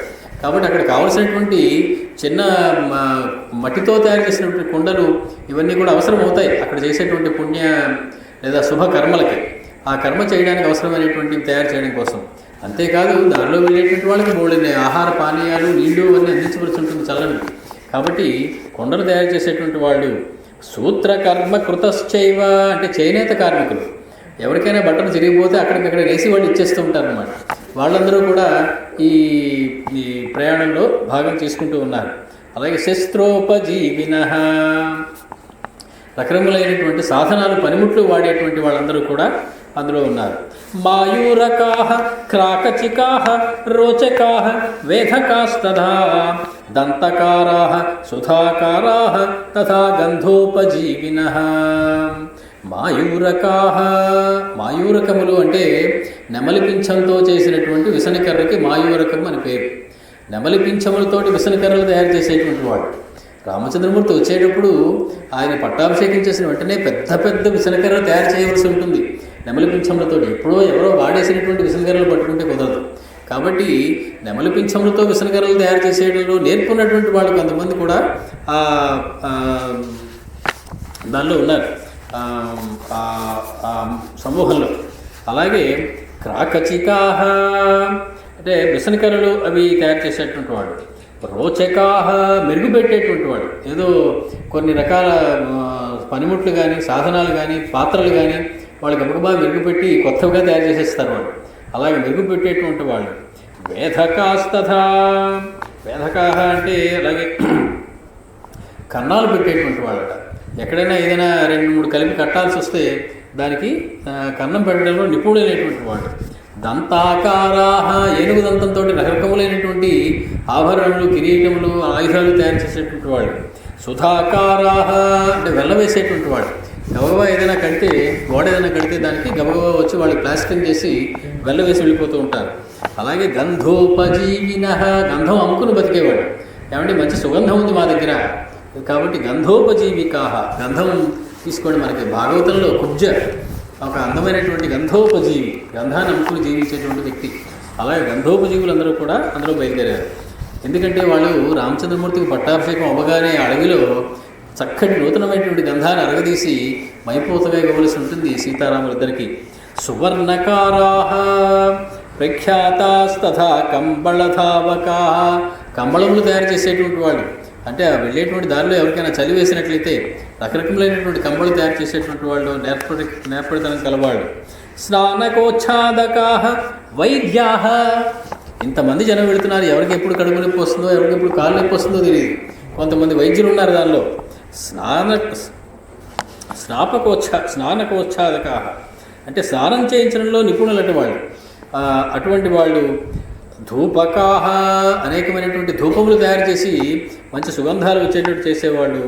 సౌండికాః అంగమర్దకాః అని ఒకళ్ళు ఉన్నారు ఇందులో. అంటే చక్కగా మాలిష్ చేసేటువంటి వాళ్ళు, మసాజ్ చేసేటువంటి వాళ్ళు. వీళ్ళందరూ కూడా ఉన్నారు. రజకాః వేసుకున్న బట్టలన్నీ కూడా ఉతికి ఆరేసేటువంటి వాళ్ళు. తున్నవాయాశ్చ గ్రామఘోష మహత్తరాః అలాగా రకరకాలైనటువంటి పనివాళ్ళు వీళ్ళందరితో పాటు శైలూషాహ అంటే డ్రామాలు వేసేటువంటి వాళ్ళు, నాటకాలు వేసేటువంటి వాళ్ళు, మధ్యలో ఎక్కడైనా కాసేపు ఆగవలసి వస్తే వాళ్ళకి అవ్వగా రంగులు వేసుకుని ఒక రంగస్థల నాటకమో మరొకటో ప్రదర్శించేస్తారనమాట. శైలూషాశ్చ సహస్రీభిః యయుః కైవర్తకాస్తథా. కైవర్తకం అంటే ధీవరాహ అంటే బాగా బుద్ధిమంతులైనటువంటి వాళ్ళు వీళ్ళందరూ కూడా ఆ సమూహంతో పాటు వెళుతూ ఉన్నారు. సమాహిత వేదవిదో బ్రాహ్మణా వృత్త సత్తమాః సమ్మతాః గోరథైః భరతం యాంతం అనుజగ్ముః సహస్రశః. ఎద్దు బళ్ళ మీద వేల కొద్దీ బ్రహ్మవేత్తలైనటువంటి బ్రాహ్మణులు వేదాలు చదువుకుంటూ ఆ భరతుడికి ముందు వెళుతూ ఉన్నారట. అనుజగ్ముః భరతుడి వెనకాల వెళుతూ ఉన్నారట. సువేషాహ అందరూ మంచి బట్టలు కట్టుకుని ఉన్నారు. ఒక పండగకి వెళుతున్నాం మనం, రామదర్శనం చేసుకోవడమే పండగ, అంతకన్నా పెద్ద పండగ జీవితానికి ఇంకోటి లేదు. కాబట్టి ఆ పండగ నాడు మామూలు బట్టలు వేసుకుంటే ఏం బాగుంటుంది. అందరూ సువేషాహ శుద్ధవసనాహ తామ్రముష్ఠానులేపాహ అంటే రత్నవర్ణంతో కూడినటువంటి ఎర్రచందనము మొదలు అంగరాగములన్నీ కూడా పూసుకుని ఉన్నారు వాళ్ళు. సర్వే తే వివిధైః యానైః భరతమన్వయుః అనేకమైనటువంటి యానములతో భరతుడి వెనకాల వెళుతూ ఉన్నారు లక్షల సంఖ్యలో జనం. ప్రహృష్టముదితా సేనాసా అన్వయాత్ కైకయీసుతం భ్రాతురానయనేయాంతం భరతం భ్రాతృవత్సలం. ప్రహృష్టముదితాః ప్రహర్షము అంటే సంతోషం, ప్రమోదము అంటే ఆనందం. సంతోషము శరీరానికి కలిగినటువంటి కొన్ని సౌఖ్యాల వల్ల రావచ్చు, మనస్సుకు కలిగేటువంటి ఆనందం పేరు ప్రమోదము అంటారు. ఈ రకంగా వాళ్ళందరూ ముదితాహ అంటే ప్రమోదము కలిగి ఉంది, ప్రహృష్టాహ మిక్కిలి ప్రహర్షము కలిగి ఉంది. సంతోషంతో ప్రమోదంతో కూడా వాళ్ళందరూ కూడా భరతుణ్ణి అనుసరించి వెళ్తూ ఉన్నారు. తే గత్వా దూరమధ్వానం రథయాన అశ్వకుంజరైః సమాపేదుస్తతో గంగాం శృంగిబేరపురం ప్రతి. వాళ్ళందరూ గబగబా గంగానది సమీపంలో ఉన్నటువంటి శృంగిబేరపురానికి వచ్చేసారు. రామచంద్రమూర్తికి సీతాదేవికి 2 రోజులు పట్టింది శృంగిబేరపురం చేరడానికి. వీళ్ళకన్నా ముందు అనేకమైన రహదారులు ఏర్పాటు చేసేటువంటి వాళ్ళు, గొయ్యలు పూడ్చేటువంటి వాళ్ళు, వీళ్ళందరూ పెద్ద చిట్టా చదివాం మనం. వాళ్ళందరూ ముందు వెళ్ళిపోయి చక్కటి రహదారి తయారు చేసేయడం వల్ల ఎక్కువ మంది ఉన్నా కూడా వీళ్ళు ఒక రోజులోనే శృంగిబేరపురం దగ్గరికి వచ్చారు, గంగానది తీరానికి. యత్ర రామ సఖో వీరో గుహః జ్ఞాతిగణైర్వృతః నివసతు అప్రమాదేన దేశం తం పరిపాలయన్. అంటే అప్రమాదేన అంటే సావధానేన, మిక్కిలి సావధానంతో ఆ దేశాన్ని పరిపాలిస్తున్నటువంటి జ్ఞాతులతో కూడుకున్నటువంటి గుహుడు ఎక్కడైతే నివసిస్తాడో అక్కడ ఆ ప్రదేశానికి, ఆ శృంగిబేరపురానికి, ఆ గంగానదీ తీరానికి వీళ్ళందరూ కూడా చేరడం జరిగింది. ఉపేత్య తీరం గంగాయాః చక్రవాకైరలంకృతం వ్యావతిష్ఠత సాస్యేన భరతస్యానుయాయిని. ఆ గంగా తీరము బాగా మిక్కిలి పక్షులు, పక్షుల కూచితములతోటి వీటితోటి అందమైనటువంటి వృక్షములతోటి ఉన్నటువంటి ఆ గంగా తీరంలో ఉన్నటువంటి శృంగిబేరపురానికి వచ్చిన తర్వాత ఆ సేన అక్కడ విడిది చేసింది, అక్కడ ఆగింది. నిరీక్ష్యామ గతాం సేనాం తాం చ గంగాం శివోదకాం భరతః సచివాన్ సర్వాన్ అబ్రవీత్ వాక్యకోవిదః. నిరీక్ష్యానుగతాం సేనాం. ఇప్పుడు భరతుడు అది ఏం చేస్తే అది చేద్దామని చెప్పి ఆగింది సేనంతా ఒక్కసారి. అప్పుడు భరతుడు వాక్యకోవిదః మాట్లాడడంలో నేర్చుకున్నటువంటి భరతుడు ఒక అందమైనటువంటి మాటని వాళ్ళకి చెప్తూ ఉన్నాడు. నివేదయత మే సైన్యం అభిప్రాయేణ సర్వతః విశ్రాంతాః ప్రతరిష్యామిహ శ్వా ఇదానీమిమాం నదీం. ఇప్పటికే చాలా అలసిపోయారు వీరందరూ కూడా, చాలా కష్టపడి అంత దూరం నుంచి వచ్చారు. రకరకాల సాధనాలను కొందరు, నడిచి కొందరు. కాబట్టి ఈ రాత్రి ఇక్కడ మనం విశ్రమించి రేపు తెలతెలవారుతూ ఉండగానే గంగానదిని దాటి మనం వెడితే బాగుంటుంది. మీ అందరికీ కూడా ఇదే అభిప్రాయం అయితే ఇలా చేద్దాం. మీరు ఎవరికైనా సరే ఇలా కాదు ఇంకోలా చేద్దాం అనుకుంటే ఇంకోలాగే చేద్దాం, ఇది నేను అనుకుంటున్నాను అని చెప్పి వాక్య కోవిదుడు కాబట్టి వాళ్ళందరినీ చూసి చక్కగా మీ అందరి అభిప్రాయం అందరిది ఒకటే అయితే కనుక ఇలా చేద్దాం అన్నాడు. దాతుంచ తావదిచ్ఛామి స్వర్గతస్య మహీపతేః ఔర్ధ్వదేహ నిమిత్తార్థం అవతీర్యోదకం నదీం. ఇలా చేయడంలో ఇంకొక చిన్న వెసులుబాటు కూడా ఉంది నాకు. ఈ గంగానది దగ్గరికి వెళ్ళి మా తండ్రి గారికి ఒక్కసారి నేను మళ్ళీ ఔర్ధ్వదేహిక క్రియలు చేయవలసి ఉంది. కాబట్టి నేను ఆయనకి ఉదక క్రియలు సమర్పించవలసి ఉంటుంది. కాబట్టి స్వర్గానికి వెళ్ళినటువంటి నా తండ్రి గారిని మళ్ళీ ఇంకొకసారి గంగానది సమీపంలో అర్చించుకోవాలి. కాబట్టి ఇక్కడ ఆగుదాము అన్నాడు ఆయన. అనేటప్పటికీ తస్యైవం బ్రువతో మాత్యాః తథేత్యుక్త్వా సమాహితాః న్యవేశయం తాం ఛందేన స్వేన స్వేన పృథక్ పృథక్. ఛందేన అంటే ఇచ్చేన, ఎవరి ఇష్టం వచ్చినట్టుగా వాళ్ళు, ఎవరికి తగినట్లుగా వాళ్ళు ఒక్కొక్క చోట కాస్త కాస్త ఆగి వాళ్ళకి యాత్రా సామాన్లన్నీ బయటికి తీసి తినేవాళ్ళు తింటున్నారు, కాస్త కాళ్ళు చేతులు కడుక్కునే వాళ్ళు కడుక్కుంటున్నారు, మంచినీళ్ళు తాగేవాళ్ళు తాగుతున్నారు.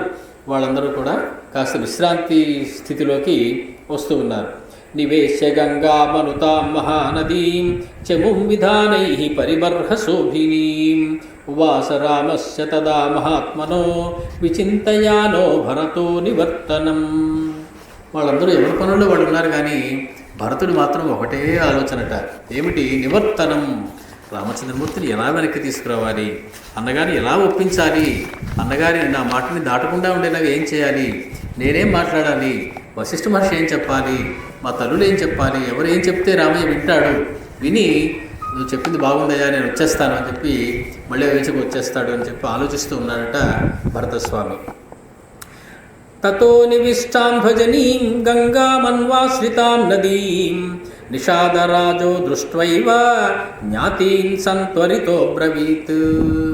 ఈ సేనంతటిని చూశాడు, దూరం నుంచే చూశాడు. బాగా దుమ్ము లేచింది వీళ్ళందరూ వచ్చేటప్పటికి. అంతకుముందే చాలామంది వచ్చి రహదారులు అవన్నీ వేసి వెళ్ళిపోయారు. కొంతమంది కొత్త చెట్లు పాతారు, కొంతమంది అడ్డంగా ఉన్న చెట్లు నరికేశారు. ఇవన్నీ చూశాడు అతను. చూసి ఏదో కొంప మునిగేలా ఉంది అనుకున్నాడు. అనుకుని తన జ్ఞాతులైనటువంటి, తన సంబంధికులైనటువంటి, తన బంధువులైనటువంటి, తన అనుచరులైనటువంటి వాళ్ళందరినీ పిలిచి అతడు చెబుతూ ఉన్నాడు. మహతీ ఇయమిత సేనా సాగరాభా ప్రదృశ్యతే. మనం గంగానదీ తీరంలో ఉన్నామా, సముద్ర తీరంలో ఉన్నామా? సముద్రం అంతా ఉంది ఈ సేన అంతా కూడా. ఏమిటిదంతా, ఇంత సేన వచ్చింది ఏమిటి? సముద్రాన్ని చూస్తున్నట్టుగా ఉంది నాకు. నా అస్యాంతమధిగచ్చామి మనసాపి విచింతయన్. ఇది ఎక్కడ దాకా ఉంది ఈ సేన అని చెప్పి నేను చూస్తూ ఉంటే నా ఊహకు అందటం లేదు. అంతమంది జనం వచ్చేసారు, ఇక్కడికి వచ్చేసారు అందరూ. నాకు ఆలోచన కూడా అందనంతమంది ఇక్కడ ఉన్నారు. యథాతు ఖలు దుర్బుద్ధి భరతః స్వయమాగతః సయేవ హి మహాకాయః కోవిదారధ్వజోరథే. వచ్చినవాడు ఎవడో అని నాకేమీ సందేహం లేదు. ఎందుకని ఆ రథం మీద ఇక్ష్వాకులందరికీ కూడా కోవిదారధ్వజం అని ఉంటుంది. అంటే కోవిదార వృక్షం యొక్క పుష్పాన్ని చిహ్నంగా పెట్టుకున్నారని కొన్ని చోట్ల రాశారు. కోవిదారధ్వజం అంటే సూర్యధ్వజం, సూర్యుని యొక్క గుర్తు ఉన్నటువంటి ధ్వజం అని కొన్ని వ్యాఖ్యానాలు రాశారు. కాబట్టి కోవిదార ధ్వజం ఉంది అంటే అది ఇక్ష్వాకులకు సంబంధించినది. ఇక్ష్వాకులు అంటే ప్రస్తుతం అక్కడ ఉన్నది భరతుడు ఒకడే, లేదా శత్రుఘ్నుడు. కాబట్టి పెద్దవాడైనటువంటి భరతుడు యొక్క సేన అయి ఉంటుంది ఇదంతా అని నాకు అనిపిస్తున్నది. ఎందుకు వచ్చుంటాడు? దుర్బుద్ధి, చాలా దుష్టమైనటువంటి బుద్ధితో భరతుడు ఇక్కడికి వచ్చి ఉంటాడు. బంధయిష్యతి వా దాశాన్ అథవాస్మాన్ వధిష్యతి అథ దాశరథిం రామం పిత్రా రాజ్యాత్ వివాసితం. నాకు అర్థమైపోయింది మొత్తం. ఏమిటి? రామచంద్రుడికి మనం సేవ చేశామని, మనకి సాయం చేశామని తెలిసి మనందరినీ సంహరించడం కోసం వచ్చి ఉంటాడు. మనందరినీ బంధిస్తాడు ఇప్పుడు, లేదా మనందరినీ చంపేస్తాడు. చంపేసిన తర్వాత వెళ్ళి తండ్రి చేత రాజ్య బహిష్కరణకి లోనై వనవాసం చేస్తున్నటువంటి ఏకాకిగా ఉన్నటువంటి రామచంద్రుడిని వధిస్తాడు. ఇతడు వధించి ముందు ముందు తనకి ఎటువంటి అడ్డము లేకుండా చేసుకోవడానికి వచ్చి ఉంటాడు. సంపన్నాం శ్రియమన్విచ్చన్ తస్య రాజ్యస్సు దుర్లభాం భరతః కైకేయీ పుత్రో హంతుం సమధిగచ్చతి. ఎందుకు అతడు చంపేస్తాడనుకుంటున్నాడు? కైకేయీ పుత్ర, కైకేయి యొక్క కుమారుడు కాబట్టి చంపేస్తాడు. ఎందుకంటే కైకేయి సంగతి మనకందరికీ తెలుసు. సాక్షాత్ రామచంద్రమూర్తిని అంతటి వాడినే అడవుల పాలు చేసినటువంటి తల్లికి పుట్టినటువంటి వాడు ఇంకొకలా ఉంటాడని ఎలా అనుకుంటాం? కాబట్టి నా అనుమానం నిజమే. ఎందుకంటే భరతం కైకేయీ సుతం, కైకేయీ పుత్రుడైనటువంటి భరతుడు ఇప్పుడు ఇప్పటికే చాలా సమృద్ధిగా ధనధాన్యంతో స్ఫీతమైనటువంటి ఆ రాజ్యాన్ని దశరథుడు వదిలిపోతే ఆ రాజ్యాన్ని ఇంకా నిష్కంటకం చేసుకుందాం అనేటువంటి ఆ కోరిక, ధనదాహం తీరక తనకి ఎక్కడా కూడా ఎవరు అడ్డం ఉండకూడదనేటువంటి ఉద్దేశంతో, దుర్బుద్ధితోటి భరతుడు ఇక్కడికి వచ్చాడు. భర్త చైవ సఖా చైవ రామో దాశరథిర్మమ. కానీ నాకు మాత్రం భర్త చైవ సఖా చైవ రామో దశరథిర్మమ. మామూలుగా అయితే రాజ్యాన్ని పరిపాలిస్తూ ఉంటే అందరూ భరతుడు రాజు అయితే భర్త ఎవరు అవ్వాలి? గుహుడికి భరతుడు అవ్వాలి. ఎందుకంటే ఆయన సామంతుడు, ఈయన చక్రవర్తి కాబట్టి. కానీ ఇతను ఏమంటున్నాడు? భరతుడు ఎలాంటి వాడనే కానీ అతను చక్రవర్తి అయితే అవ్వచ్చు కాక, నాకు మాత్రం భర్త చైవ సఖా చైవ రామ దాశరథిర్మమ. దాశరథి అయినటువంటి రామచంద్రమూర్తి నాకు ప్రభువు, అతడే నాకు స్నేహితుడు. తస్యార్థకామా సన్నద్ధా గంగానూపే ప్రతిష్ఠితః. తస్య అర్ధకామాన్, అది అతడు గంగానూపే, గంగా తీరే ప్రతిష్ఠితః. అతని యొక్క అర్ధకామాలు పెరగడం కోసం, అతని యొక్క లాభం కలగడం కోసం ఏం చేయడానికైనా సరే మేము సిద్ధంగా ఉంటాం. ఎందుకంటే అతడు భర్త చైవ సఖా చైవ రామో దాశరథిర్మమ. తిష్టంతు సే. ఏమి చదువులేనివాడండి గుహుడు, ఏమీ పెద్ద చదువుకున్నవాడు కాదు. అటువంటి వాడికి వచ్చేసింది ఏమని? భర్త చైవ సఖా చైవ రామో దాశరథిర్మమ. బాగా చదువుకున్నాం అనుకుంటున్నాం, బాగా తెలివైన వాళ్ళం అనుకుంటున్నాం. మనకి ఏనాడైనా ఈ ఆలోచన వచ్చిందా? ఇంకా మనకి వేరే వాడు ఎవడో ఏదో ఇస్తేనే మనకి జీవితంలో సాగుతుంది, వాడే మనకి ప్రభువుని వాడిని కొలుస్తూ, వాడే మనకి స్నేహితుడిని, స్నేహితులు కాని వాళ్ళని స్నేహితులు అనుకుంటూ బతుకుతున్నామే. భర్త చైవ సఖా చైవ రామో దాశరథిర్మమ. ఈ ఆలోచన రావడమే చదువు అంటే. అది ఏమి చదువుకొని గుహుడికి వచ్చింది, మన నోట్లకి రావాల్సి ఉన్నది. అది గుహుడు నేర్పుతూ ఉన్నాడు. అటువంటి సన్నివేశం అది. తిష్టంతు సర్వే దాసాశ్చ గంగామన్వాశ్రితాం నదీం బలయుక్త నదీ రక్షా మాంసమూల ఫలాసనాః. తిష్టంతు సర్వే దాసాశ్చ. ఈ దాసాసులు అంటే ఈ గుహుడి యొక్క వంశానికి సంబంధించినటువంటి మీరందరూ కూడా గంగానది యొక్క తీరం వెంబడే ఉండండి. బలయుక్తాః, మిక్కిలి మీకు సంబంధించినటువంటి ఆయుధాలన్నీ దగ్గర పెట్టుకోండి. బాగా బలం కలిగి పోరాట పడమ కలిగినటువంటి వాళ్ళందరూ ముందుకు రండి. నదీ రక్ష, మనం నదిని రక్షించాలి. ఎందుకని? పాపాత్ముడైనటువంటి భరతుడి యొక్క స్పర్శ దానికి సోకకుండా మనం చూసుకోవాలి. వీళ్ళని నది దాటడానికి మనం ఒప్పుకోకుండా చేయాలి. కాబట్టి మీరు ఏం చేస్తారంటే మీ పడవల్లో మాంసమూల ఫలాసనాః, చాలా మీ పడవల నిండా మంచి ఆహార పదార్థాలన్నీ దట్టించి పడవల్ని తీరం వెంబడి ఉంచండి. ఎందుకని? భరతుడితో యుద్ధం చేస్తే ఎన్నాళ్ళు పడుతుందో తెలియదు. ఆ యుద్ధం ఒక రోజు పట్టచ్చు, 15 రోజులు పట్టచ్చు, 2 సంవత్సరాలు పట్టచ్చు. అవకాశం ఉంటే 14 సంవత్సరాలు చేసేద్దాం. అక్కడ దాకా వెళ్లకుండా ఆపేద్దాం. ఈ లోపు రామచంద్రమూర్తి వచ్చి చూసుకుంటాడు. అన్నాళ్ళకి సరిపడేటువంటి మాంస మూల ఫలాసనాః, మనకి ఆహార పదార్థాలన్నీ కూడా మనకి నింపేసేయండి పళ్ళలో. మళ్ళీ మీరు ఆకలిసింది మేము యుద్ధం చేయలేకపోయాం అనడానికి వీల్లేదు. ఎన్నాళ్ళు యుద్ధం జరిగినా చేయడానికి సిద్ధపడే ఉండండి. నావాం శతానాం పంచానాం కైవర్తానాం శతం శతం సన్నద్ధానాం తథా యూనాం తిష్టంతు ఇతి అభ్యచోదయత్. నావాం శతానాం పంచానాం, 500 నావలు. ఒక్కొక్క నావలో కైవర్తానాం శతం శతం. కైవర్తములు అంటే జాలర్లు అని అర్థం కాదు, బెస్తవాళ్ళని కాదు. బాగా యుద్ధరంగంలో కూడా నిపుణులు లేనటువంటి, అంటే నావికా దళానికి చెందినటువంటి యోధులు అన్నమాట. నావీ పర్సనల్ వాళ్ళు ఆ రకమైనటువంటి మాట కైవర్తానాం అనేటువంటి. అంటే నావికా యుద్ధంలో నేర్పగలిగినటువంటి వాళ్ళందరూ. వాళ్ళు ఎలాంటి వాళ్ళు? సన్నద్ధానాం, బాగా సిద్ధపడి ఉన్నారు యుద్ధం చేయడానికి వాళ్ళు. యూనాం, చాలా మంచి యువకులైనటువంటి వాళ్ళు. వాళ్ళందరూ కూడా తిష్టంతు ఇది అభ్యచోదయత్. వాళ్ళందరినీ కూడా ఆ రకంగా అతడు ఉత్తేజపరిచాడు. యదా తుష్టస్తు భరతో రామస్యేహ భవిష్యతి సేయం స్వస్తిమతి సేనా గంగాం అద్య తరిష్యతి. భరతుడు గనక సంతృప్తి కలిగేలాగా మాట్లాడితే మాకు అప్పుడు భరతుడి యొక్క సేన ఈ నదిని దాటుతుంది, లేదా నదిలోనే మునిగిపోయి అందరూ సంహరించబడతారు వాళ్ళందరూ. ఇక్కడ పాఠాంతరం కూడా ఒకటి చెప్పారు. యదాతు దుష్టస్తు భరతో, దుష్టస్తు అన్న దగ్గర అకార ప్రశ్లేష విషి, యథా అదుష్టస్తు భరతో, అది భరతుడు దుష్టుడు కాదు అనేటువంటి విషయం నాకు తెలిసినట్లయితే ఈ సేన మొత్తం కూడా గంగా నదిని దాటుతుంది, లేకపోతే మునిగిపోతుంది. ఇత్యుక్తోపాయనం గృహ్య మత్స్య మాంస మధూని చ అభిచక్రామ భరతం నిషాదాధిపతిర్గృహ. నిషాదాధిపతి అయినటువంటి గుహుడు సరైనటువంటి తేనె, మాంసము, అనేకమైనటువంటి కందమూలములు, ఫలములు ఇవన్నీ కూడా కానుకగా తీసుకుని మీరందరూ ఇక్కడే ఉండండి, సిద్ధంగా ఉండండి, నేను ఇప్పుడే భరతుడిని కలిసి వస్తానని చెప్పి ఈ సమస్తమైనటువంటి కానుకల్ని పట్టుకుని భరతుడి దగ్గరికి అతడే వెళ్ళాడు. రామచంద్రుడు భరతుడిని కలిసినటువంటి, గుహుడిని కలిసినటువంటి సందర్భం మనందరికీ గుర్తు. గుహుడు ఇంకా 2 అడుగులు వేశాడో లేదో పరిగెట్టుకుంటూ వెళ్ళాడు. రామచంద్రమూర్తి వెళ్ళి, కాళ్ళతో నడిచొచ్చావా నాయనా నా కోసం అన్నాడు. అది రామచంద్రమూర్తి చేసింది. ఇక్కడ భరతుడు తన డేరాలో తను ఉన్నాడు, నిద్రకు ఉపక్రమిస్తూ ఉన్నాడు కాబోలు. ఈ కానుకలన్నీ పట్టుకుని గుహుడు ఆయన దగ్గరికి వచ్చాడు.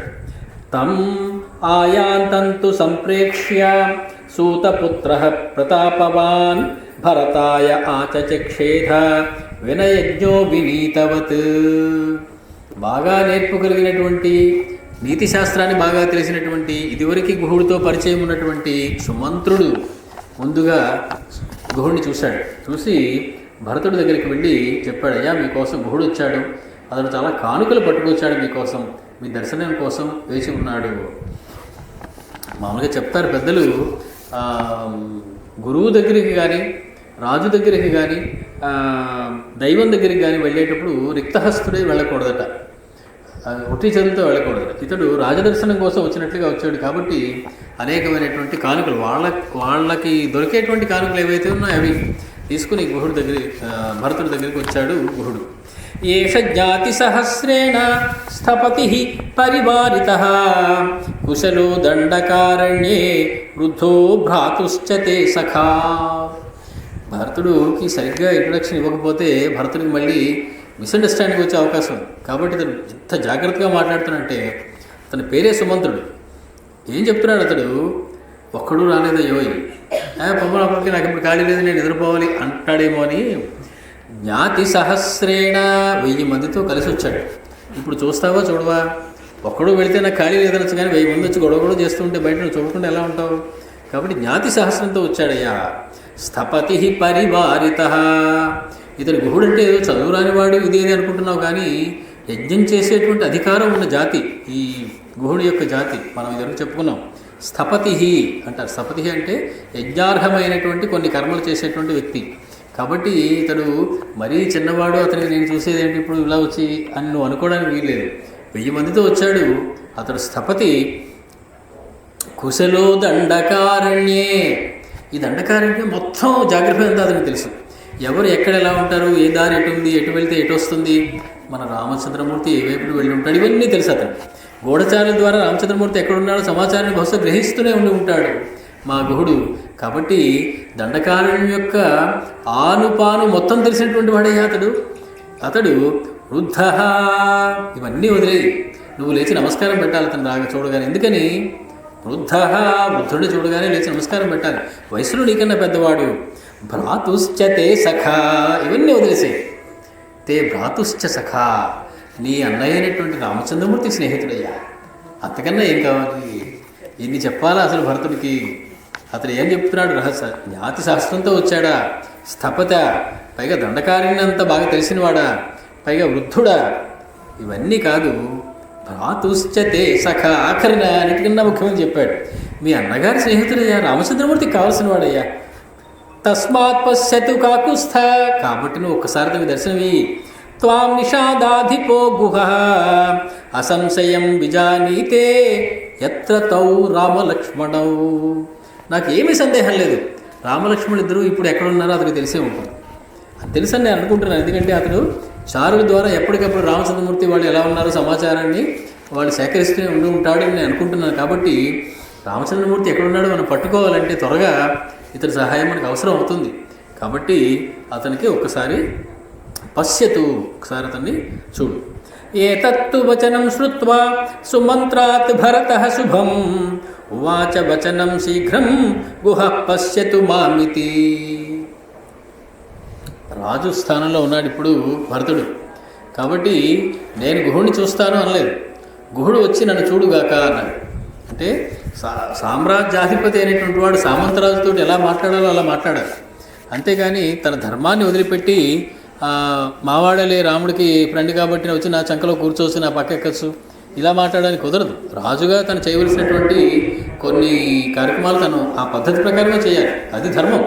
కాబట్టి ఇతడు ఏమన్నాడు, ఏతత్తు వచనం శ్రుత్వా సుమంత్రాత్ భరతః శుభం ఉవాచ వచనం శీఘ్రం గుహః పశ్యతు మాం. ఆ గుహుడు వచ్చి వెంటనే నన్ను చూడుగాక, వెంటనే నా దగ్గరికి రాగాక అన్నాడు.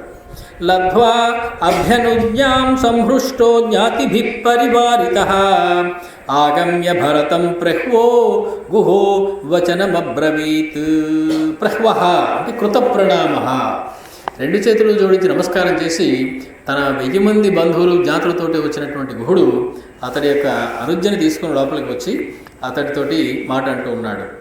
నిష్కుటశ్చైవ దేశోయం వంచితాశ్చాపితే వయం నివేదయామస్తే సర్వే స్వకే దాసకులే వసా. భరత, ఈ రాజ్యమంతా కూడా, నేను పరిపాలిస్తున్నటువంటి ఈ రాజ్యమంతా కూడా, ఈ శృంగిబేరపురం అంతా కూడా నిష్కుటశ్చైవ, నిష్కుట అంటే పెరటి తోట. మీ అయోధ్య నగరానికి పెరడు లాంటిది ఇదంతా, అంటే ఇది మీదే. మన ఇంట్లో పెరడు, మా పెరడు మందే. అందులో ఉన్న తోటలో ఉన్నటువంటి పూసినవి కాసినవి అన్నీ మనమే తీసుకుంటాం. కాబట్టి ఇది నిష్కుటము, అంటే నీ ఇంటికి పెరటి లాంటిదయ్యా నువ్వు వచ్చినటువంటి చోటు, నీకేమీ నువ్వు మొహమాటపడడానికి ఏం లేదు. కానీ నిష్కుటశ్చైవ దేశోయం వంచితాశ్చాపితే వయం. భలే మోసం చేసావయ్యా మమ్మల్ని అందరినీ, చెప్పకుండా వచ్చేసావు. అంటే వంచితాహ, మీ అందరూ మోసపోయావు, నువ్వు వస్తావని అనుకోలేదు. అనుకుంటే ఇంకా చాలా రకాలైనటువంటి ఏర్పాట్లు చేసుకుని మంచి స్వాగత తోరణాలు చెప్పి అన్నీ కట్టించేసి బ్యానర్లు అవి కట్టేసి చక్కగా నీకు మంచి స్వాగతం ఇచ్చేవాడు. నువ్వు మాకు ఏమి చెప్పకుండా వచ్చేసావు. కాబట్టి మమ్మల్ని భలే మోసం చేసావయ్యా, చెప్పకుండా వచ్చేసావు. నివేదయామస్తే సర్వే స్వకే దాసకులే వసా. కాబట్టి మేము విజ్ఞాపయామా, నీకు మేము కొన్ని చెప్పవలసి ఉన్నది. ఏమని, ఇది నీ నిష్కుటమని, నువ్వు మాకు చెప్పకుండా వచ్చినా మేము తోచిన సత్కారాలు మాత్రమే చేయగలమని, ఎక్కువ సత్కరించలేకపోవచ్చని, ఎందుకంటే ముందు చెప్పకుండా వచ్చేసావు కాబట్టి. అలాగే మేమందరం నీ వాళ్ళమని, నీ దాసులమని, నువ్వు ఏం చెప్తే చేయడానికి మేము సిద్ధంగా ఉన్నామని అని చెప్పి, ఇది నీకు భోగ్యయోగ్యమైనటువంటి నీ పెరడు లాంటిది, ఇది నువ్వు నిశ్చింతగా ఇక్కడికి రావచ్చు. అస్తి మూలం ఫలం చైవ నిషాదైః సముపాహృతం ఆర్ద్రంచ మాంసం శుష్కంచ వన్యంచ ఉచ్చావచం మహత్. మా దగ్గర మేము తెచ్చిన వాటిలో అనేకమైనటువంటి దుంపలు ఉన్నాయి, ఫలాలు ఉన్నాయి. ఇవన్నీ కూడా మా నిషాదులందరూ ఈ వనాల నుంచి సేకరించి పట్టుకొచ్చారు. ఆర్ద్రమైనటువంటి మాంసం ఉంది, అప్పుడే కోసి పట్టుకొచ్చినటువంటి మాంసం.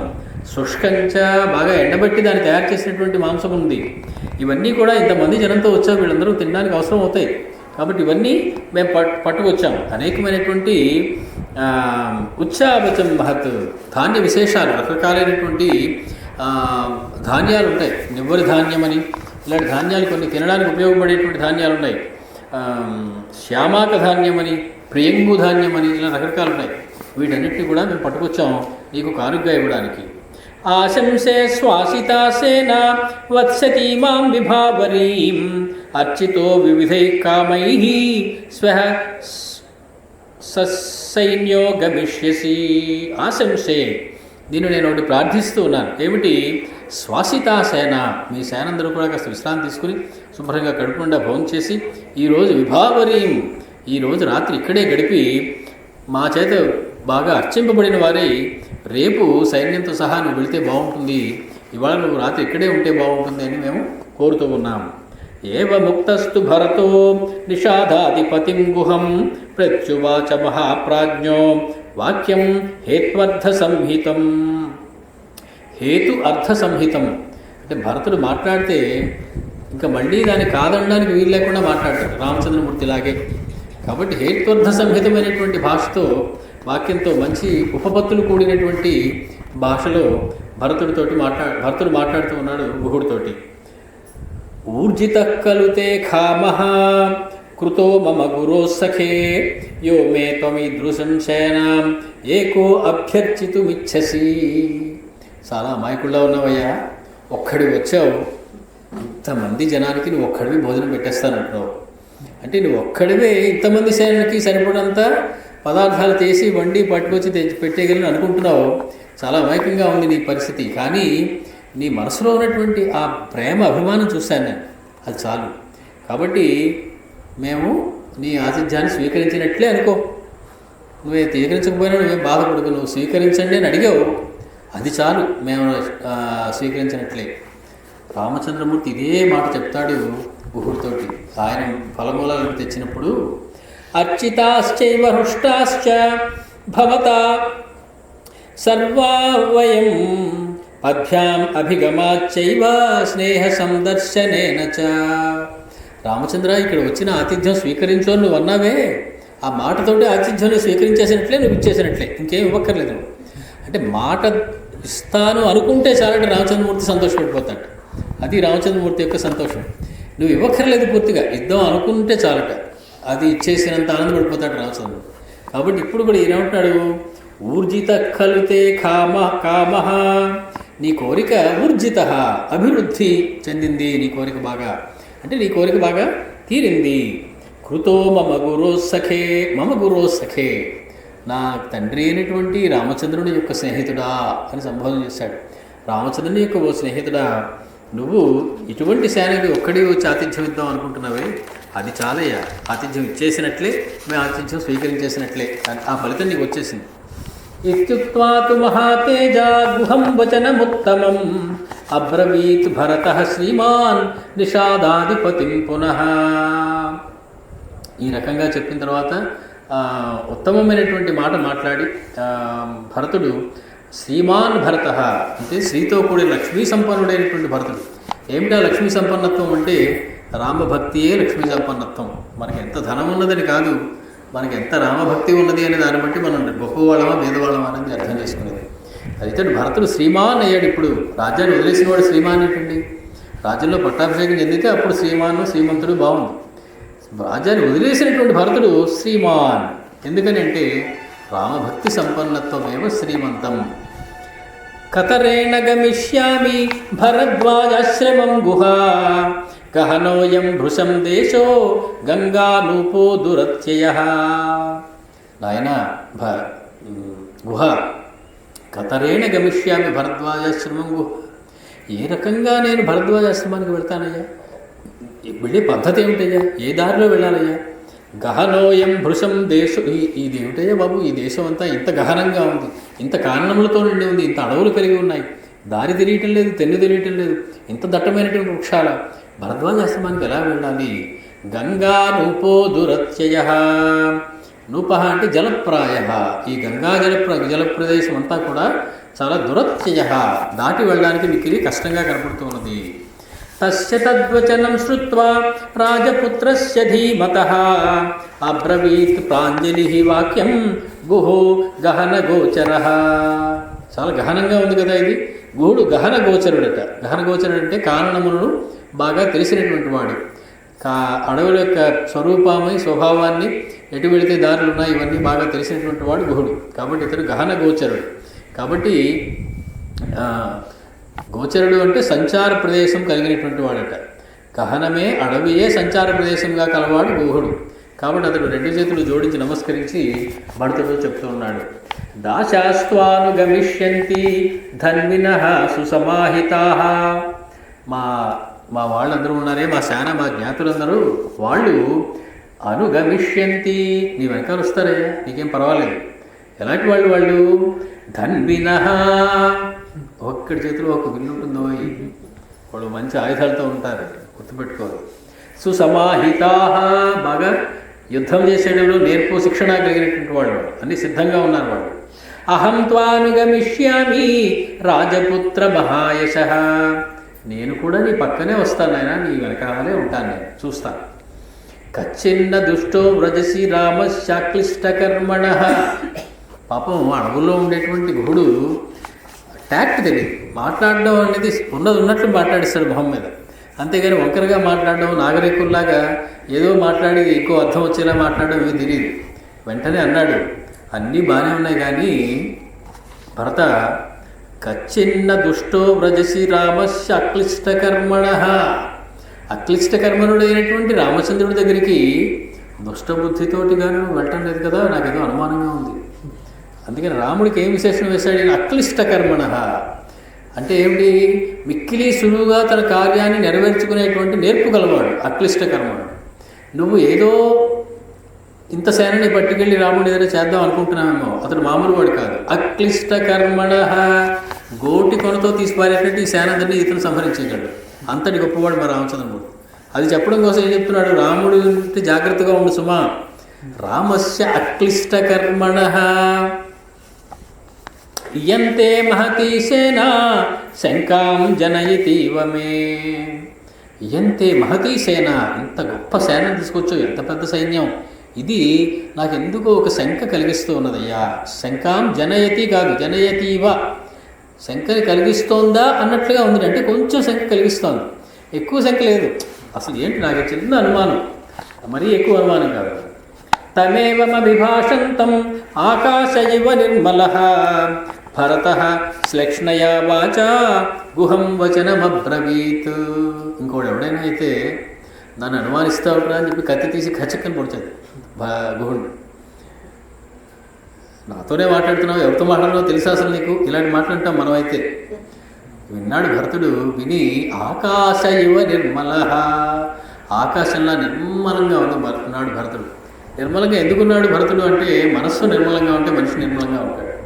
కాబట్టి మనసులో ఎటువంటి చెడు ఆలోచన లేదు కాబట్టి భరతుడు ఆకాశ ఇవ నిర్మలః. బురద ఆకాశానికి రాద్దాం అనుకుంటాం, వెంటనే మన చేతులు బురదవుతాయి, ఆకాశానికి ఏమీ అవ్వదు. కాబట్టి భరతుడి మీద ఏదైనా మనం నింద వేద్దాము అనుకుంటే ఆ నింద మన దగ్గరే ఉండిపోతుంది, మనకే తగ్గుతుంది, భరతుడికి ఏమీ అపకారం జరగదు. అటువంటి ఆకాశంతో పోల్చినటువంటి భరతుడి యొక్క మనస్సు చరిత్ర. అతడు శ్లక్ష్ణయా వాచ, మిక్కిలి మృదువైనటువంటి మాటతోటి భరతుడు మాట్లాడుతున్నాడు గుహుడితోటి. మా భూత్ సకాలో యత్ కష్టం నమాం శంకితుమర్హసి. ఎంత మాట అన్నావయ్యా, ఇటువంటి దారుణమైనటువంటి కాలం ఈ సృష్టిలో ఎప్పుడూ రాకుండుగాక. అంటే దుష్ట మనస్సుతోటి అన్నను చంపడానికి భరతుడు వెళ్ళేటువంటి పరిస్థితి ఎప్పుడూ కలగకుండుగాక, అటువంటి కష్టకాలం రాకుండుగాక, పాపం శమించుగాక. నమాం శంకితుమర్హసి, నన్ను శంకించడానికి ఏమీ లేదయ్యా, నన్ను శంకించకు. రాఘవ సహి మే భ్రాత జ్యేష్ఠ పితృసమో మతః. జ్యేష్ఠ భ్రాత పితృసమః, నాకు జ్యేష్ఠ భ్రాత అయ్యా, అతడు మా అన్నయ్య కాబట్టి నాకు పితృసమః. తం నివర్తయితుం యామి కాకుత్స్థం వనవాసినం బుద్ధిరన్యానతే కార్య గుహ సత్యం బ్రవీమితే. మహారాజస్థానంలో ఉన్నటువంటి వాడు భరతుడు మాట్లాడుతూ ఉన్నాడు. సత్యం బ్రవీమితే, నేను నిజం చెప్తున్నానయ్యా, అబద్ధం చెప్పడం లేదయ్యా, నన్ను నమ్మవయ్యా. ఎందుకు వెళుతున్నాను? తం నివర్తయితుం యామి, రామచంద్రమూర్తిని వెనక్కి తీసుకురావడం కోసం వెళుతూ ఉన్నానయ్యా.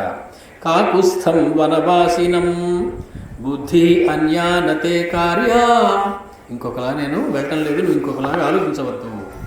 సతు సంహృష్టవదన శ్రుత్వా భరత భాషితం పునరేవ అబ్రవీత్ వాక్యం భరతం ప్రతిహర్షితః. ఇంత మొహం అయిపోయిందట గుహుడికి. అమ్మయ్య అనుకున్నాడు, రామచంద్రుడు ఏం చేసేస్తాడో అని భయపడిపోతూ ఉన్నాడు. మనం బాగా కావాల్సిన వాళ్ళకి ఎప్పుడు కూడా పాపం శంకిస్తున్నాం. ఎవరైనా వచ్చి పిల్లవాడిని ఎత్తుకుంటే వీడైనా దిశ తీసేస్తాడేమో, దిశ పెడతాడేమో, వాడైనా తినకూడదు తినిపించేస్తాడేమో మా పిల్లాడికి అని కొత్త వాళ్ళ దగ్గరికి పిల్లల్ని పంపరు. అలాగే రామచంద్రమూర్తి దగ్గరికి ఇతను వెళుతూ ఉంటే భరతుడికి గుహుడికి భయం పట్టుకుంది. భరతుడు కానీ రామచంద్రమూర్తికి హాని చేస్తాడేమో అని. హాని చెయ్యలేడు అనే మాట చెబుతూనే ఓ పక్క ఆ ప్రేమ అతిశయం చేత రామచంద్రమూర్తికి హాని చెయ్యవు కదా నువ్వు అని సందేహాన్ని వెలువచ్చాడు. వెంటనే అన్నాడు గుహుడు, ధన్యస్తం, ధన్యుడివయ్యా భరత, నత్వయా తుల్యం పశ్యామి జగతీతలే. ఈ సృష్టిలో నీలాంటి సోదరుడిని నేను ఎక్కడ చూడలేదయ్యా.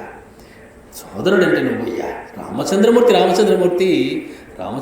సోదరుడు ఇలా ఉండాలి. రామచంద్రమూర్తి సోదరుడు అంటే నువ్వేనయ్యా. ధన్యస్త్వం నత్వయా తుల్యం న పశ్యామి జగతీతలే. అయత్నాదాగతం రాజ్యం యస్త్వం త్యక్తుమిహేచ్ఛసి.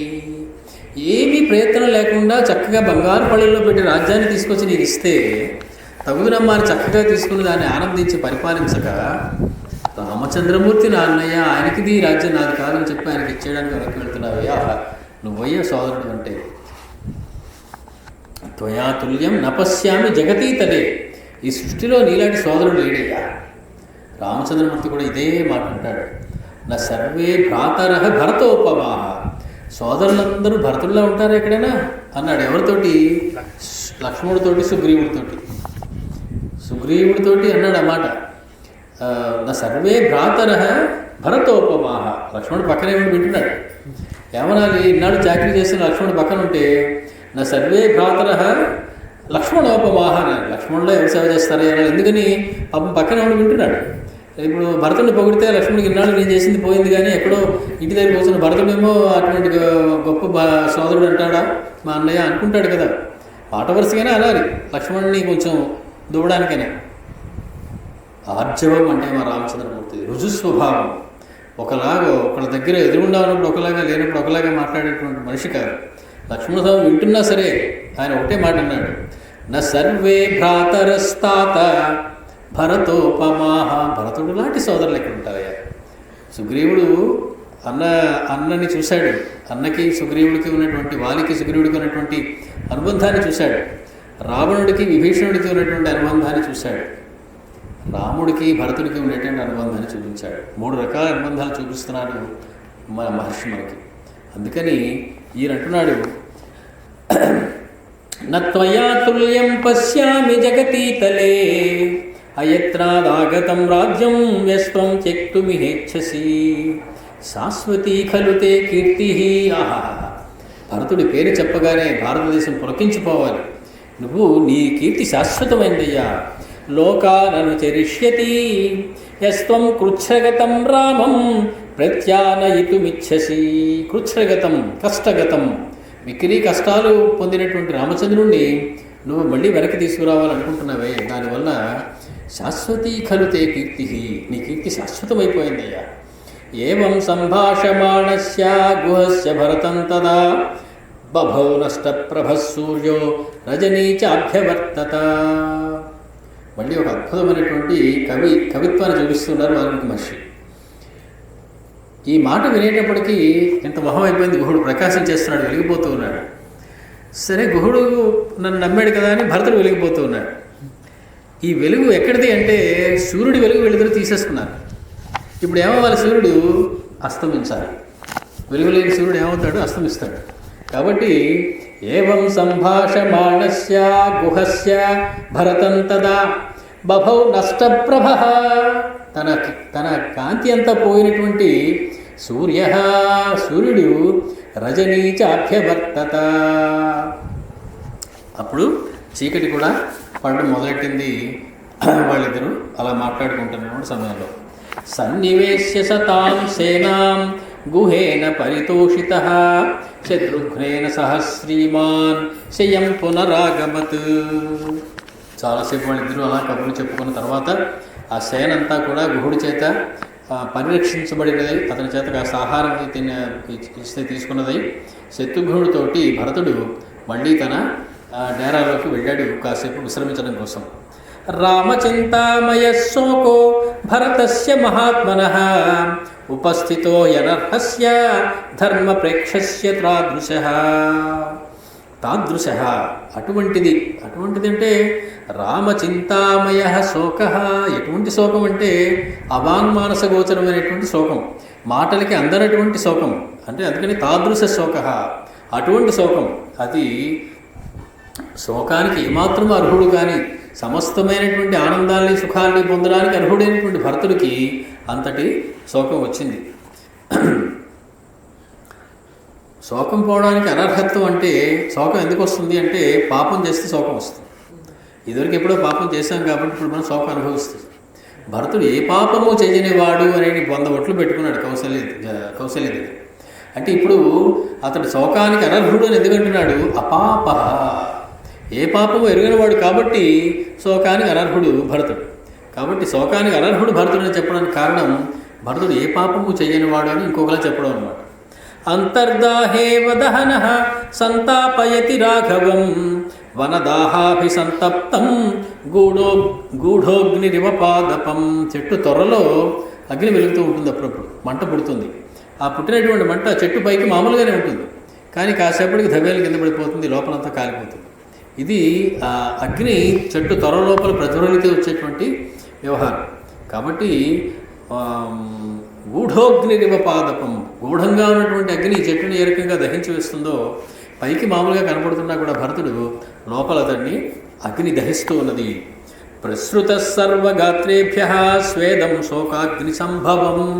ఈ శోకాగ్ని వల్ల అతనికి చెమటలు పట్టేస్తూ ఉన్నాయి, ఒళ్ళంతా చెమటలు పడుతూ ఉన్నాయి. రాముడు తలుచుకోగానే, రాముడు తన మాట వింటాడా వినడా అనేటువంటి ఆందోళన రాగానే మళ్ళీ ముచ్చెమటలు పోసేస్తూ ఉన్నాయి.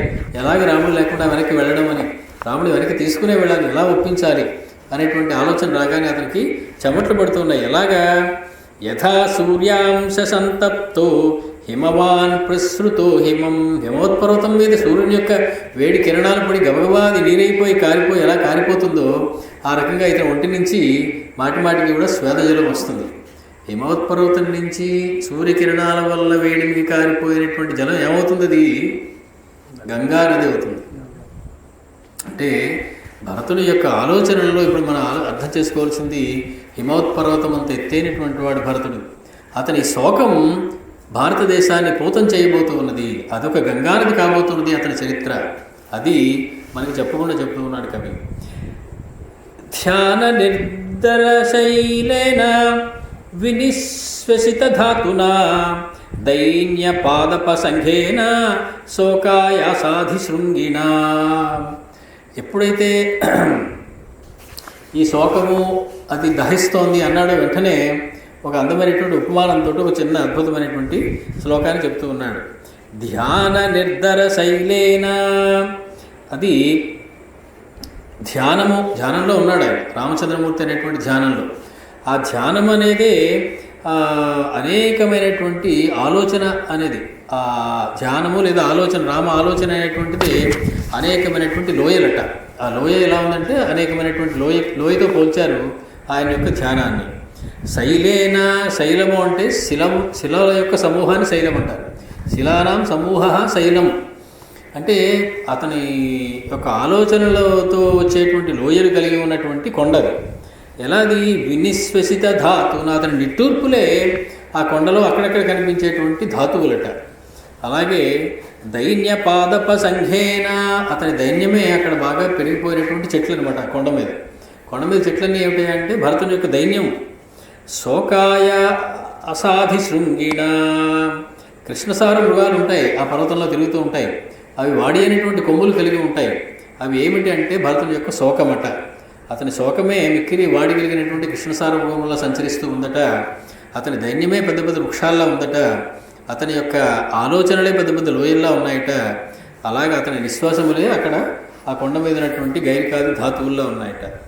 ప్రమోహానంత సత్వేన సంతాపౌషధి వేణునా ఆక్రాంతో దుఃఖశైలేన మహతా కైకయీ సుతః. ఈ కొండ ఎక్కడుంది ఇంతకీ? ఆయన గుండెల మీద ఉందట, భరతుడి గుండెల మీద మోస్తున్నాడు ఈ కొండని. ఎలాంటి కొండ అది ఇంకా అంటే ప్రమోహానంత సత్వేన. ప్రమోహము అనేటువంటి విధమైనటువంటి మోహంలో ఉన్నాడు భరతుడు. ఇప్పుడు రామమోహంలో ఉన్నాడు, దుఃఖం అనేటువంటి దీనిలో ఉన్నాడు. అదే ఒక బలమైనటువంటి జంతువులు అక్కడ ఉన్నాయట. సంతాపం అనేటువంటి ఔషధులు, వేణున అక్కడ ఉండేటువంటి వెదురులు, ఆ కొండల మీద ఉన్నటువంటి వాటి చేత ఆక్రాంత దుఃఖశైలేన, అటువంటి దుఃఖశైలాన్ని మోస్తూ ఉన్నట కైకేయీసుడు అనేటువంటి భరతుడు. వినిశ్వసన్ వై భృశదుర్మనాస్తతః ప్రమూఢ సంజ్ఞః పరమాపదం గతః శమం న లేభే హృదయజ్వరార్దితో నరర్షభో యూథగతో యదర్షభః. మిక్కిలి వేగంగా నిట్టూరుస్తూ ఉన్నట్ట, మాటిమాటికి ఊపిరి పీల్చి వదులుతూ ఉన్నట్టు అతడు దుఃఖంతో. అత్యంత కలుష హృదయ దుర్మనాహ అంటే మిక్కిలి కాలుష్యం అంటే దుఃఖం కలిగినటువంటి మనస్సు కలిగినటువంటి వాడి. ప్రమూఢ సంజ్ఞ వచ్చే తెలివి పోయే తెలివిలా అనిపిస్తుందట. పరమ ఆపదంగత చాలా గొప్ప ఆపదని పొందినటువంటి వాడి. శమం నలభే మాత్రం శాంతి లేకుండా ఉన్నట్ట. హృదయ జ్వరార్దిత హృదయంలో ఉన్నటువంటి జ్వరం లేదా ఆ ఉత్కృష్టమైనటువంటి ఆ భావం ఏదైతే ఉందో దానివల్ల మిక్కిలి ఆందోళనతో ఉన్నటువంటి వాడే. నరర్షభ అంటే పురుషులలో శ్రేష్ఠుడైనటువంటి ఆ భరతుడు అయూథగతో యథర్షభ తన మంద నుంచి విడిపోయినటువంటి దూరంగా వెళ్ళి దారి తప్పిపోయినటువంటి ఒక వృషభం ఏ రకంగా అటు ఇటుగా పరిగెడుతూ శాంతి లేకుండా ఉంటుందో ఆ రకంగా ఇతడు శాంతి లేకుండా ఆ రోజు గడుపుతూ ఉన్నాడట. గుహేన సార్థం భరత సమాగతో మహానుభావ సజన సమాహిత సుదుర్మనాస్తం భరతం తదా పునః గుహస్సమాశ్వయదగ్రజం ప్రతి. గుహుడి దగ్గరికి వచ్చి ఆ రకంగా కూర్చున్నప్పుడు వాళ్ళిద్దరూ ఉండగా గుహుడు భరతస్వామితోటి కొన్ని మాటలు చెప్పడం మొదలెట్టాడట. చాలా అద్భుతమైనటువంటి శ్లోకంతో తర్వాత సరిగా మొదలవుతుంది. ఆచచక్షేధ సద్భావం లక్ష్మణస్య మహాత్మనః భరతాయ అప్రమేయాయ గుహో గహనగోచరః. గహనగోచరుడైనటువంటి గుహుడు భరతస్వామితోటి ఒక శ్లోకం చెప్పాడట. ఒక అందమైనటువంటి విషయాన్ని మాట్లాడుతూ ఉన్నాడట. ఏమిటా విషయం? ఆయన గుహుడు ఏం చెప్పాడు, భరతుడు ఏమి విన్నాడు, దానిలో మనం తెలుసుకోవాల్సినటువంటి విషయాలు ఏమున్నాయి, ఇటువంటి విషయాలన్నీ కూడా మనం తరువాతి ప్రసంగంలో మనం చూసుకుందాం. ఇప్పుడు గుహుడు భరతుల యొక్క సమాగమం అనేది ఒక అద్భుతమైనటువంటి ఘట్టం రామాయణంలో. ఒక సౌశీల్యానికి ప్రతీక అని చెప్తారు. సౌశీల్యం అంటే మహతః మందైః సహ నిరంధ్రేణ సమాశ్రిష సౌశీల్యం అని చెప్తారు. సౌశీల్యం అనే మాటకు అర్థం ఏంటంటే బాగా డబ్బున్నవాడు, బాగా చదువుకున్నవాడు, బాగా వంశంలో పుట్టినటువంటి వాడు, బాగా అధికారం ఉన్నటువంటి వాడు, ఏమీ లేనటువంటి వాడు, తనకన్నా చాలా తక్కువ స్థాయిలో ఉన్నటువంటి వాడితోటి నిరంధ్రేణ సమాశ్రిష్ట ఏమీ అరమరికలు లేకుండా కలిసిపోవడం ఏదైతే ఉందో దానికి సౌశీల్యం అని పేరు చెప్తారు. రాముడికి గుహుడితోటి మైత్రి సౌశీల్యానికి పరాకాష్ఠ. భరతుడికి గుహుడితోటి కలుగుతున్న మైత్రి సౌశీల్యానికి పరాకాష్ఠ. ఇక్ష్వాకు వంశరాజుల్లో ఉండేటువంటి సౌశీల్యం అనే గుణానికి ఒక ఉదాహరణ చెప్పాలి అంటే రాముడికి సుగ్రీవుడితోటి మైత్రి, రాక్షసుడైన విభీషణుడితోటి మైత్రి, వనచరుడైనటువంటి గుహుడితోటి మైత్రి చెప్తారు. కాబట్టి అటువంటి అద్భుతమైనటువంటి సౌశీల్యాన్ని ఆవిష్కరించేటువంటి ఘట్టాన్ని మనం ఈరోజు చెప్పుకున్నాం. మంగళం కౌసలేంద్రాయ మహనీయ గుణాత్మనే చక్రవర్తి తనూజాయ సార్వభౌమాయ మంగళం. వేద వేదాంత వేద్యాయ మేఘశ్యామలమూర్తయే పుంసాం మోహన రూపాయ పుణ్యశ్లోకాయ మంగళం. స్వస్తి.